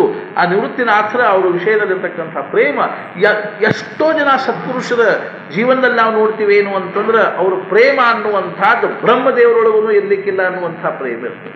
ಭಗವಂತನ ವಿಷಯದಲ್ಲಿ ಆ ಸಾಧು ಸಂತರ ಪ್ರೇಮ ಅನ್ನುವಂಥದ್ದು ಎಂಥದ್ದು ಇರ್ತದ ಅಂತಂದ್ರೆ ಬ್ರಹ್ಮದೇವರು ಸಹಿತ ಅಂಥ ಪ್ರೇಮ ಅವನಿಗೂ ಗೊತ್ತದನೋ ಇಲ್ಲೋ ಅನ್ನುವಂಥ ವಿಲಕ್ಷಣ ಪ್ರೇಮ ಅನ್ನುವಂಥದ್ದು ಭಗವಂತನ ವಿಷಯದಲ್ಲಿ ಇರ್ತಕ್ಕಂಥ ಸಾಧು ಸಂತರನ್ನು ನಾವು ನೋಡ್ತೀವಿ. ತಾತ್ಪರ್ಯ ಏನು ಅಂದ್ರೆ ಅಂಥದ್ದು ಜ್ಞಾನೇಶ್ವರ ಮಹಾರಾಜರದು ಸದ್ಗುರುಗಳ ವಿಷಯದಲ್ಲಿರ್ತಕ್ಕಂಥ ಪ್ರೇಮ ಅನ್ನುವಂಥದ್ದನ್ನು ಹೇಳಿ ಜ್ಞಾನೇಶ್ವರ ಮಹಾರಾಜರು ಇರ್ತಾರಲ್ಲ, ತೈಸಾ ಪುಡತ ಪುಡತಿ ತೋಚಿ ಮಿಯಾ ಅಭಿವಂದಿಲಾ ಶ್ರೀ ಗುರೂಚಿ ಜೋ ಅಭಿಲಷಿತ ಮನೋರುಚಿ ಪುರವಿತಾತೋ ಶ್ರೀರಾಮ್. ನನ್ನ ಮನೋರಥಗಳನ್ನು, ನನ್ನ ಮನಸ್ಸಿನ ಅಭಿರುಚಿಗಳನ್ನು ಅವರು ಸದ್ಗುರು ಏನು ಮಾಡ್ತಾ ಇದ್ದಾರೆ ಅಂದ್ರೆ ಪೂರ್ಣ ಮಾಡ್ತಾ ಇದ್ದಾರೆ. ಪೂರ್ಣ ಮಾಡತಕ್ಕಂಥ ಸದ್ಗುರುಗಳಿಗೆ ಜ್ಞಾನೇಶ್ವರ ಮಹಾರಾಜರ ಮನೋರಥಗಳನ್ನು ಪೂರ್ಣ ಮಾಡಿರೋದ್ರಿಂದನೇ ಇವತ್ತು ನಮ್ಮೂ ಎಲ್ಲ ಏನಾಗ್ಲಿಕ್ಕೆ ಹತ್ಯಾವ ಅಂತಂದ್ರೆ ಮನಸ್ಸು ಸಮಾಧಾನ ಆಗ್ಲಿಕ್ಕೆ ಹತ್ಯಾವ ಅಂತ ತಿಳ್ಕೊಂಡು ಹೇಳ್ಬೋದು. ಆದ್ದರಿಂದ ಈ ಪ್ರಕಾರವಾಗಿರ್ತಕ್ಕಂಥದ್ದು वंदन येत असल्यामुळे मी त्या श्री गुरुला वारंवार पूज्य पद्धतीने नमन केले. पुढती पुनः पुन्हा पुनः पुन्हा ना नमस्कार ಮಾಡಲಿಕ್ಕೆ तो ಇಚ್ಛಿलेल्या ಮನಾच्या आवडी ಪುರವಿನಾರಾ आहे. ನನ್ನ ಮನಸ್ಸಿನ ಎಲ್ಲ ಕಾಮನೆಗಳನ್ನು ಪೂರ್ಣ ಮಾಡತಕ್ಕಂಥವರಾಗಿರೋದ್ರಿಂದಾಗಿ ನಾನು ಅವರಿಗೆ ಪುನಃ ಪುನಃ ನಮಸ್ಕಾರ ಮಾಡಿ ಜ್ಞಾನೇಶ್ವರ ಮಹಾರಾಜರಿಗೆ ಏನು ಮಾಡ್ಲಿಕ್ಕತ್ತಾರಂದ್ರೆ ಕಥಾ ಪ್ರಾರಂಭ ಮಾಡ್ಲಿಕ್ಕತ್ತಾರಲ್ಲ ಅಂತ. ಆದ್ದರಿಂದ ಏನಂದ್ರೆ ಆತ ಅವಧಾರ ಕಥಾ ಗಹನ जे सकळा कौतुका जन्मस्थान की अभिनव उद्यान विवेक तरुचे श्रीराम जानकी जीवन स्मरण जय जय राम. ಪೂರ್ವಕವಾಗಿ ಪರಿಸ್ಥಿತಿಯನ್ನು ಅರ್ಥ ಮಾಡಿಕೊಂಡು ಅಧಿಕಾರವನ್ನು ನೋಡಿಕೊಂಡು ಅರ್ಜುನದ ಉಪದೇಶ ಮಾಡಿರೋ ಗ್ರಂಥ ಆಗಿರೋದ್ರಿಂದ ವೇದಗಳಿಗಿಂತಲೂ ಶ್ರೇಷ್ಠವಾಗಿರ್ತಕ್ಕಂಥದ್ದು. ಇಂಥ ಒಂದು ಭಗವದ್ಗೀತಾ ಯಾವ ಮಹಾಭಾರತದಲ್ಲಿ ಅದನ್ನು ಆ ಮಹಾಭಾರತದ ವೈಶಿಷ್ಟ್ಯವನ್ನು ಜ್ಞಾನೇಶ್ವರ ಮಹಾರಾಜರು ಅಂಥ ಒಂದು ದಿವ್ಯ ರತ್ನ ಆ ಒಂದು ಪೆಟ್ಟಿಗೆ ಒಳಗಿರಬೇಕಾದ್ರೆ ಆ ಪೆಟ್ಟಿಗೆಗೂ ವೈಶಿಷ್ಟ್ಯವೇ ಇದೆ. ಅಂಥ ದಿವ್ಯ ರತ್ನವನ್ನ ಅರ್ಥಾತ್ ಮಹಾರಾಜರು ಪಾದುಕ ನಾವು ಸ್ಥಾಪನಾ ಮಾಡ್ಬೇಕಾದ್ರೆ ಆ ಗರ್ಭಗುಡಿದು ಒಂದು ವೈಶಿಷ್ಟ್ಯ ಇತ್ತು. ಹೆಂಗೋ ಹಂಗೆ ಇರೋದಲ್ಲ. ಮಹಾಭಾರತದೊಳಗನ ವ್ಯಾಸನನ್ನು ಯಾಕೆ ಅಳವಡಿಸಿದ್ರು ಅಂತಂದ್ರೆ ಮಹಾಭಾರತ ಅನ್ನುವಂಥದ್ದು ಇದು ಸಾಮಾನ್ಯ ಗ್ರಂಥ ಅಲ್ಲ. ಜಗತ್ತಿನ ಎಲ್ಲಾ ಒಂದು ಭಾವಗಳನ್ನು ಹೊಂದಿರತಕ್ಕಂತಹ ಗ್ರಂಥವಾಗಿರೋದ್ರಿಂದ ಅದಕ್ಕೆ ಅದು ಶೋಭಾಯಮಾನವಾಗ್ತಕ್ಕಂಥದ್ದು. ಮಹಾಭಾರತ ಅನ್ನುವಂಥದ್ದೊಳಗೆ ಭಗವದ್ಗೀತಾಕ ಒಂದು ಯೋಗ್ಯವೆನಿಸ್ತಕ್ಕಂತಹ ಒಂದು ಏನು ಗ್ರಂಥವಾಗಿರೋದ್ರಿಂದ ಆ ಮಹಾಭಾರತದ ಭಗವದ್ಗೀತೆಯನ್ನು ಅಳವಡಿಸಿದ್ರು ಅಂತ ತಿಳ್ಕೊಂಡು ಜ್ಞಾನೇಶ್ವರ ಮಹಾರಾಜರು ಆ ಮಹಾಭಾರತವನ್ನು ವರ್ಣನೆ ಮಾಡ್ತಾ ಆತ ಅವಧಾನ ಕಥಾ ಗಹನ ದೇಶಗಳ ಕೌತುಕ ಜನ್ಮಸ್ಥಾನ ಈ ಅಭಿನವ ಉದ್ಯಾನ ವಿವೇಕ ತರುಚೆ ಶ್ರೀರಾಮ आता ज्यात गीता निर्माण झाली अशा महाभारताची खोल विचाराने भरलेली कथा ऐका. ही कथा ಹೆಂಗದ ಮಹಾಭಾರತದ ಕಥಾ ಖರೆಯನ್ನು ತಿಳಿಲಿಕ್ಕೆ ಅತ್ಯಂತ ಕಠಿಣವಾಗಿರ್ತಕ್ಕಂಥ ರಸಾಳವಾಗಿರೋದು ಯಾವುದು ಅಂದ್ರೆ ರಾಮಾಯಣ. ರಸಾಳವಾಗಿರ್ತಕ್ಕಂಥದ್ದು ಯಾವುದು ಅಂದ್ರೆ ರಾಮಾಯಣ. ರಾಮಾಯಣ ಅಂದ್ರೆ ಹೆಂಗದ ಅಂತಂದ್ರೆ ಅರ್ಥಾತ್ ಈ ಹಲಸಿನ ಹಣ್ಣು ಇರ್ತಾವಲ್ಲ ಕೆಲವು ಎಂಥದ್ದು ಅಂದ್ರೆ ಅವು ಜೇನು ತುಪ್ಪದಂಗೆ ಇರ್ತಾವ ನೋಡಿ. ಎಷ್ಟರೇ ರಸಮಯ ಇರ್ತಾವ ಅಂತಂದ್ರ ಬಾಳೆಹಣ್ಣು ಸುಲಿದ ಕೈಯಾಗ ಕೊಟ್ಟಾಗ ಅನ್ಸತ್ತ. ಆದ್ರೆ ಮಹಾಭಾರತ ಅಂದ್ರೆ ಹೆಂಗದ ಅಂತಂದ್ರ ಈ ತೆಂಗಿನಕಾಯಿ ಇರ್ತಕ್ಕ ಒಳಗೆ ತಿನ್ಲಿಕ್ಕೆ ಕೊಟ್ಟು ತಿನ್ಲಿಕ್ಕೆ ಆಗ್ತದೆ ಏನ್ರಿ. ಅದು ಬಹಳ ಅಷ್ಟು ಗಹನವಾಗಿರ್ತಕ್ಕಂಥ ತಿಳ್ಕೊಳ್ಳೋದು ಬಹಳ ಕಠಿಣ. ನಾನು ಮೊನ್ನೆ ಹೇಳಿದ್ನ ಗಣಪತಿ ಬರೀಲಿಕ್ಕೆ ಕೂತೇನೋ ಖರೆ, ಆದ್ರೆ ಗಣಪತಿ ಹೇಳಿದ ಒಂದು ಶರ್ತು ಅಂತೇಳಿ. ನೀವು ನಡಕ್ಕೆ ನಿಂತ್ರಿ ಅಂದ್ರೆ ನಾನು ಪೆನ್ ಇಟ್ಟೆ ಅಂತೇಳಿ. ಅರ್ಥಾತ್ ವ್ಯಾಸರಿಗೆ ಹೇಳಿದ ನೀವು ನಡಕ್ಕೆ ನಿಂತ್ರಿ ಅಂದ್ರೆ ನಾನು ಪೆನ್ ವ್ಯಾಸರಂದ್ರು ನಮ್ಮದು ಹಾಗೆ ಹೋಗಿ ಅಂತಂದ್ರು. ನಾವು ಹೇಳ್ತೀವಿ ಆದ್ರೆ ಏನು ಅಂತಂದ್ರೆ ನಾವೇನು ಹೇಳ್ತೀವೋ ಅದನ್ನು ಸರಿಯಾಗಿ ತಿಳ್ಕೊಂಡು ನೀನು ಬರೀಬೇಕು. ನಾವು ಹೇಳಿದ ಕೂಡಲೇ ಹಂಗೆ ಬರ್ಬಿಡಂಗಿಲ್ಲ. ನಾ ಹೇಳಿದ ಬರೋಬ್ಬರಿ ಅದನ್ನೋ ಇಲ್ಲೋ ವಿಚಾರ ಮಾಡಿಕೊಂಡು ನೀನು ಬರಿಬೇಕು ಅಂತ ಕೂಡಲೇ ಗಣಪತಿ ಅಂತ ಕಬೂಲ್ ಅದ. ಬರೀ ಬರ್ಲಿಕ್ಕೆ ಹತ್ತು ಕೂಡಲೇ ವ್ಯಾಸ ನಡಕ್ ಇಂಥ ಒಂದು ಕೂಟ ಶ್ಲೋಕಗಳನ್ನು ಹಾಕ್ಲಿಕ್ಕಂತಲ್ಲ ಗಣಪತಿಗೂ ತಲೆ ಕೆರ್ಕೋಬೇಕಾಗಿ ಬರುವಂಥ ಪರಿಸ್ಥಿತಿ. 5 ನಿಮಿಷ ತಡಿಬೇಕಾಗಿ ಬಂತು ಗಣಪತಿಗೂ. ಎಂಥ ಬುದ್ಧಿ ಇರ್ಬೋದು ವ್ಯಾಸರದು ಅಂತಲ್ಲ. ಅಥವಾ ಜ್ಞಾನ ಮೂರ್ತಿಮಂತ ಜ್ಞಾನ ರಾಜ ಆಗಿರ್ತಕ್ಕಂಥ ಜ್ಞಾನ ಸ್ವರೂಪನಾಗಿರ್ತಕ್ಕಂಥ ಗಣಪತಿನೂ ಸಹಿತ ವಿಚಾರ ಮಾಡೋ ಪ್ರಸಂಗ ಬರಬೇಕಾದ್ರೆ ಆ ಶ್ಲೋಕನೇ ಎಷ್ಟು ಗಹನ ಇರಬೇಕು ಅನ್ನುವಂಥದ್ದು. ಅಂಥ ಗಹನ ಶ್ಲೋಕವನ್ನು ಹೇಳಿದ ಕೂಡಲೇ ಗಣಪತಿ ಅನಿಸ್ಬೇಕು ಇದು ಸರಿ ಅದನ್ನು ತಪ್ಪದನ್ನು ಅಂತ ತಿಳ್ಕೊಂಡು ವಿಚಾರ ಮಾಡಿ. ಯಾಕಂದ್ರೆ ಕೊನೆಗೆ ಏನಾಗ್ತಂದ್ರೆ ಆ ಶಬ್ದಗಳನ್ನು ನೋಡೇನೆ ನಾವೇನ್ ನಿರ್ಣಯ ಓದವ್ರು ಏನ್ ಮಾಡ್ತಾರೆ ನಿರ್ಣಯ ಮಾಡ್ತಾರೆ ಇದು ಬರೋಬ್ಬರಿ ಅದ ಇದು ತಪ್ಪೇದ. ಆದ್ದರಿಂದ ಲೇಖಕರು ತಪ್ಪಾಗ್ತದ್ರು. ಅರ್ಥಾತ್ ಏನಾಗ್ತದ್ರೆ ಲೇಖಕ ಆದ್ರೂ ಗಣಪತಿ ಅಂದ ನನ್ನ ನಾನು ದೋಷ ಬರಬಾರ್ದು ಅಂತ ತಿಳ್ಕೊಂಡು ಅದನ್ನ ವಿಚಾರ ಮಾಡಿ ಬರಬಾರ್ದು ಅಂತ ವಿಚಾರ ಮಾಡ್ಲಿಕ್ಕೆ ಹತ್ತು ಕೂಡಲೇ ವ್ಯಾಸರು ಮುಂದಿನ ಮತ್ತೆ ಒಂದು 100 ಶ್ಲೋಕ ತಯಾರು ಮಾಡ್ಕೊಂಡ್ಬಿಡ್ಬೇಕು. ಇಂಥ ಕಥಾ ಗಹನವಾಗಿರ್ತಕ್ಕಂಥದ್ದು ದೇಶಗಳ ಕೌತುಕ ಜನ್ಮಸ್ಥಾನ ಪ್ರಪಂಚದಲ್ಲಿರ್ತಕ್ಕಂಥ ಎಲ್ಲ ಕೌತುಕಗಳ ನಿರ್ಮಾಣ ಆಗಿರೋದು, ಎಲ್ಲಾ ಪ್ರಕಾರವಾಗಿರ್ತಕ್ಕಂಥ ದಿವ್ಯ ಭಾವಗಳ ನಿರ್ಮಾಣ ಆಗಿರೋದು, ಆಶ್ಚರ್ಯವನ್ನು ಉಂಟು ಮಾಡ್ತಕ್ಕಂಥ ಎಲ್ಲ ಭಾವ ನಿರ್ಮಾಣ ಆಗಿದೆ ಅದರೊಳಗಿಂದ ಅಂತ ತಿಳ್ಕೊಂಡು ಕೇಳಿದ್ರೆ ಈ ಮಹಾಭಾರತದೊಳಗಿಂದ ಅಂತ ತಿಳ್ಕೊಂಡು ಹೇಳಿ ಜ್ಞಾನೇಶ್ವರ ಮಹಾರಾಜರು ಏನಂದ್ರು ಅಂತಂದ್ರೆ ಜ್ಞಾನೇಶ್ವರ ಮಹಾರಾಜರ ವಿವೇಕದ ವಿಷಯದಲ್ಲಿ ಅತ್ಯಂತ ಏನಂದ್ರೆ ಆದರದು ವಿವೇಕಾವರಿ ಅತ್ಯಂತ ಆದರೂ ವಿವೇಕಾವರಿ. ನಮಗೆ ವಿವೇಕದ ವಿಷಯದಲ್ಲಿ ಅತ್ಯಂತ ಆದರ ಇರೋದು ವಿವೇಕಕ್ಕೆ ಅತ್ಯಂತ ಮಹತ್ವ ಕೊಟ್ಟಿರತಕ್ಕಂಥ ಮೊದಲನೇ ಅರ್ಥಾತ್ ಅತ್ಯಂತ ವಿವೇಕದ ವಿಷಯದಲ್ಲಿ ಮೊದಲನೇ ಪ್ರಾಶಸ್ತ್ಯ ಕೊಟ್ಟಿರ್ತಕ್ಕಂಥವ್ರು ಯಾರು ಅಂದ್ರೆ ಶಂಕರಾಚಾರ್ಯ. ಎಷ್ಟನೇ ವಿವೇಕ ವಿಚಾರೇಣ ಇವ ವಿಮುಕ್ತಿ ಅಂತ ತಿಳ್ಕೊಳ್ತೇವೆ. ವಿಚಾರದಿಂದ ಮೋಕ್ಷ ಆಗ್ತಕ್ಕಂಥದ್ದು, ವಿವೇಕದಿಂದ ಮೋಕ್ಷ ಆಗ್ತಕ್ಕಂಥದ್ದು. ಆಮೇಲೆ ಎರಡನೇದವ್ರು ಯಾರು ಅಂದ್ರೆ ಜ್ಞಾನೇಶ್ವರ ಮಹಾರಾಜ. ವಿವೇಕ ಪ್ರಾಶಸ್ತ್ಯವನ್ನು ಕೊಟ್ಟಿರ್ತಕ್ಕಂಥವ್ರು ಯಾರು ಅಂದ್ರೆ ಜ್ಞಾನೇಶ್ವರ ಮಹಾರಾಜ. ಮೂರನೇದವ್ರು ಯಾರು ಅಂದ್ರೆ ಸಮರ್ಥರು. ವಿವೇಕಕ್ಕೆ ಪ್ರಾಶಸ್ತ್ಯ ಕೊಟ್ಟಿರ್ತಕ್ಕಂಥವ್ರ ವಿಷಯದಲ್ಲೇ ಹೇಳಬೇಕು ಅಂತಂದ್ರೆ ಸಮರ್ಥರ ಅತ್ಯಂತ ವಿವೇಕಕ್ಕೆ ಆಕರ್ಷಿಸಿಕೊಂಡು ಮಹತ್ವ ಕೊಟ್ಟರು. ಅದೇ ರೀತಿ ಜ್ಞಾನೇಶ್ವರ ಮಹಾರಾಜರು ನನಗೆ ವಿವೇಕದ ವಿಷಯದಲ್ಲಿ ಅತ್ಯಂತ ಗೌರವ ಅನಿಸ್ತದೆ ಅಂತ ತಿಳ್ಕೊಂಡು ಹೇಳಿ ಮಹಾಭಾರತ ತುಂಬಾ ವಿವೇಕ ತುಂಬಿದೆ ಅನ್ನುವಂತಹ ಭಾವನೆ ಹೇಳ್ತಾ ಇದ್ದಾರೆ. ಏನಂದ್ರೆ ಮಹಾಭಾರತ ಅನ್ನುವಂಥದ್ದು ಉದ್ಯಾನ ಇದ್ದಂಗೆ. ಉದ್ಯಾನ ಬೇರೆ, ವನ ಬೇರೆ, ಅರಣ್ಯ ಬೇರೆ, ಉಪವನ ಬೇರೆ. ಅರ್ಥಾತ್ ಉಪವನ ಅನ್ನುವಂಥದ್ದು ಹೆಂಗಿರ್ತದ ಅಂತಂದ್ರೆ ನಾವು ಹೆಂಗ ಬೇಕು ಹಂಗ ಅದನ್ನ ನಿರ್ಮಾಣ ಮಾಡಿರೋದ್ರಿಂದ ಅದನ್ನೊಂದು ಸೌಂದರ್ಯ ಬೇರೆ. ಆದ್ರೆ ವನ ಅನ್ನುವಂಥದ್ದೊಂದು ಸೌಂದರ್ಯ ಬೇರೆ ಇರ್ತದೆ, ವೈಲ್ಡ್ ಬ್ಯೂಟಿ ಅಂತ. ಅರ್ಥಾತ್ ಏನು ಅಂದ್ರೆ ಅಂತ ಒಂದು ಸೌಂದರ್ಯ ಅದೇನು ಅಂದ್ರೆ ಸ್ವಚ್ಛಂದವಾಗಿ ಬೆಳೆದಿರ್ತಕ್ಕಂಥದ್ರ ಸೌಂದರ್ಯ ಅದು ಹೆಂಗದನೋ ಅದ ಭಾವದಲ್ಲೇ ನಾವು ಸೌಂದರ್ಯವನ್ನು ಅನುಭವಿಸ್ಲಿಕ್ಕೆ ಬರುವುದಕ್ಕೆ ವನ. ಅರಣ್ಯ ನಮಗೆ ಹೆಂಗ ಬೇಕು ಬೇಕು ಅಂತ ಅನಿಸ್ತದನೋ ಹಂಗ ನಿರ್ಮಾಣ ಮಾಡಿ ಆ ಸೌಂದರ್ಯವನ್ನು ಅನುಭವಿಸೋದಕ್ಕೆ ಏನಂತಾರಂದ್ರೆ ಉಪವನ ಅಂತ. ಹೆಂಗೋ ಹಂಗ ಮಹಾಭಾರತ ಅನ್ನುವಂತಹದ್ದು ಒಂದು ಉಪವನ ಇರ್ತದೆ.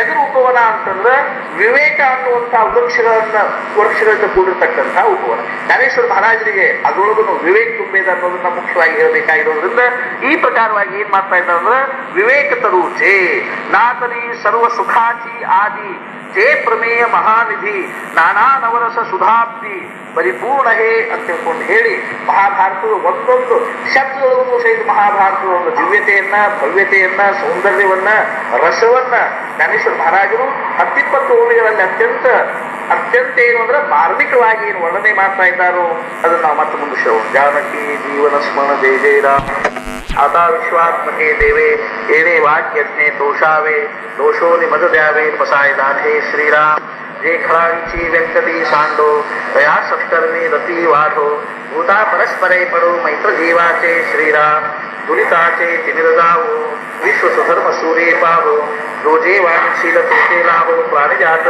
श्रीराम वर्षत सकळ मंडळी ईश्वर निष्ठांची मांदियाळी अनवरत भूमंडळी भेटत भूता श्रीराम कला कल्पतरूंचे आरव चेतना चिंतामणीचे गाव बोलते जे अर्णव पियुषाचे श्रीराम चंद्रमे जे लांछन मार्तांड जे तापहीन ते सर्वाही सदा सज्जन सोय रे होतो श्रीराम किंबहुना सर्वसुखी पूर्णभूमी तिही लोकी भजिजो आज पुरुषी अखंडित श्रीराम आणि ग्रंथोपजीवे विशेषी लोकी हे दृष्टा दृष्टविजय होवावे जे श्रीराम एथपणे श्री विश्वेश्वरावो हा होईल दान पसावो देणे बरे ज्ञानदेव सुखिया झाला श्रीराम गोपाल कृष्ण महाराज की जय श्री ज्ञानदेव तुकाराम पंढरीनाथ महाराज की जय जय जय रघुवीर समर्थ उपासनेला विडतान व्हावे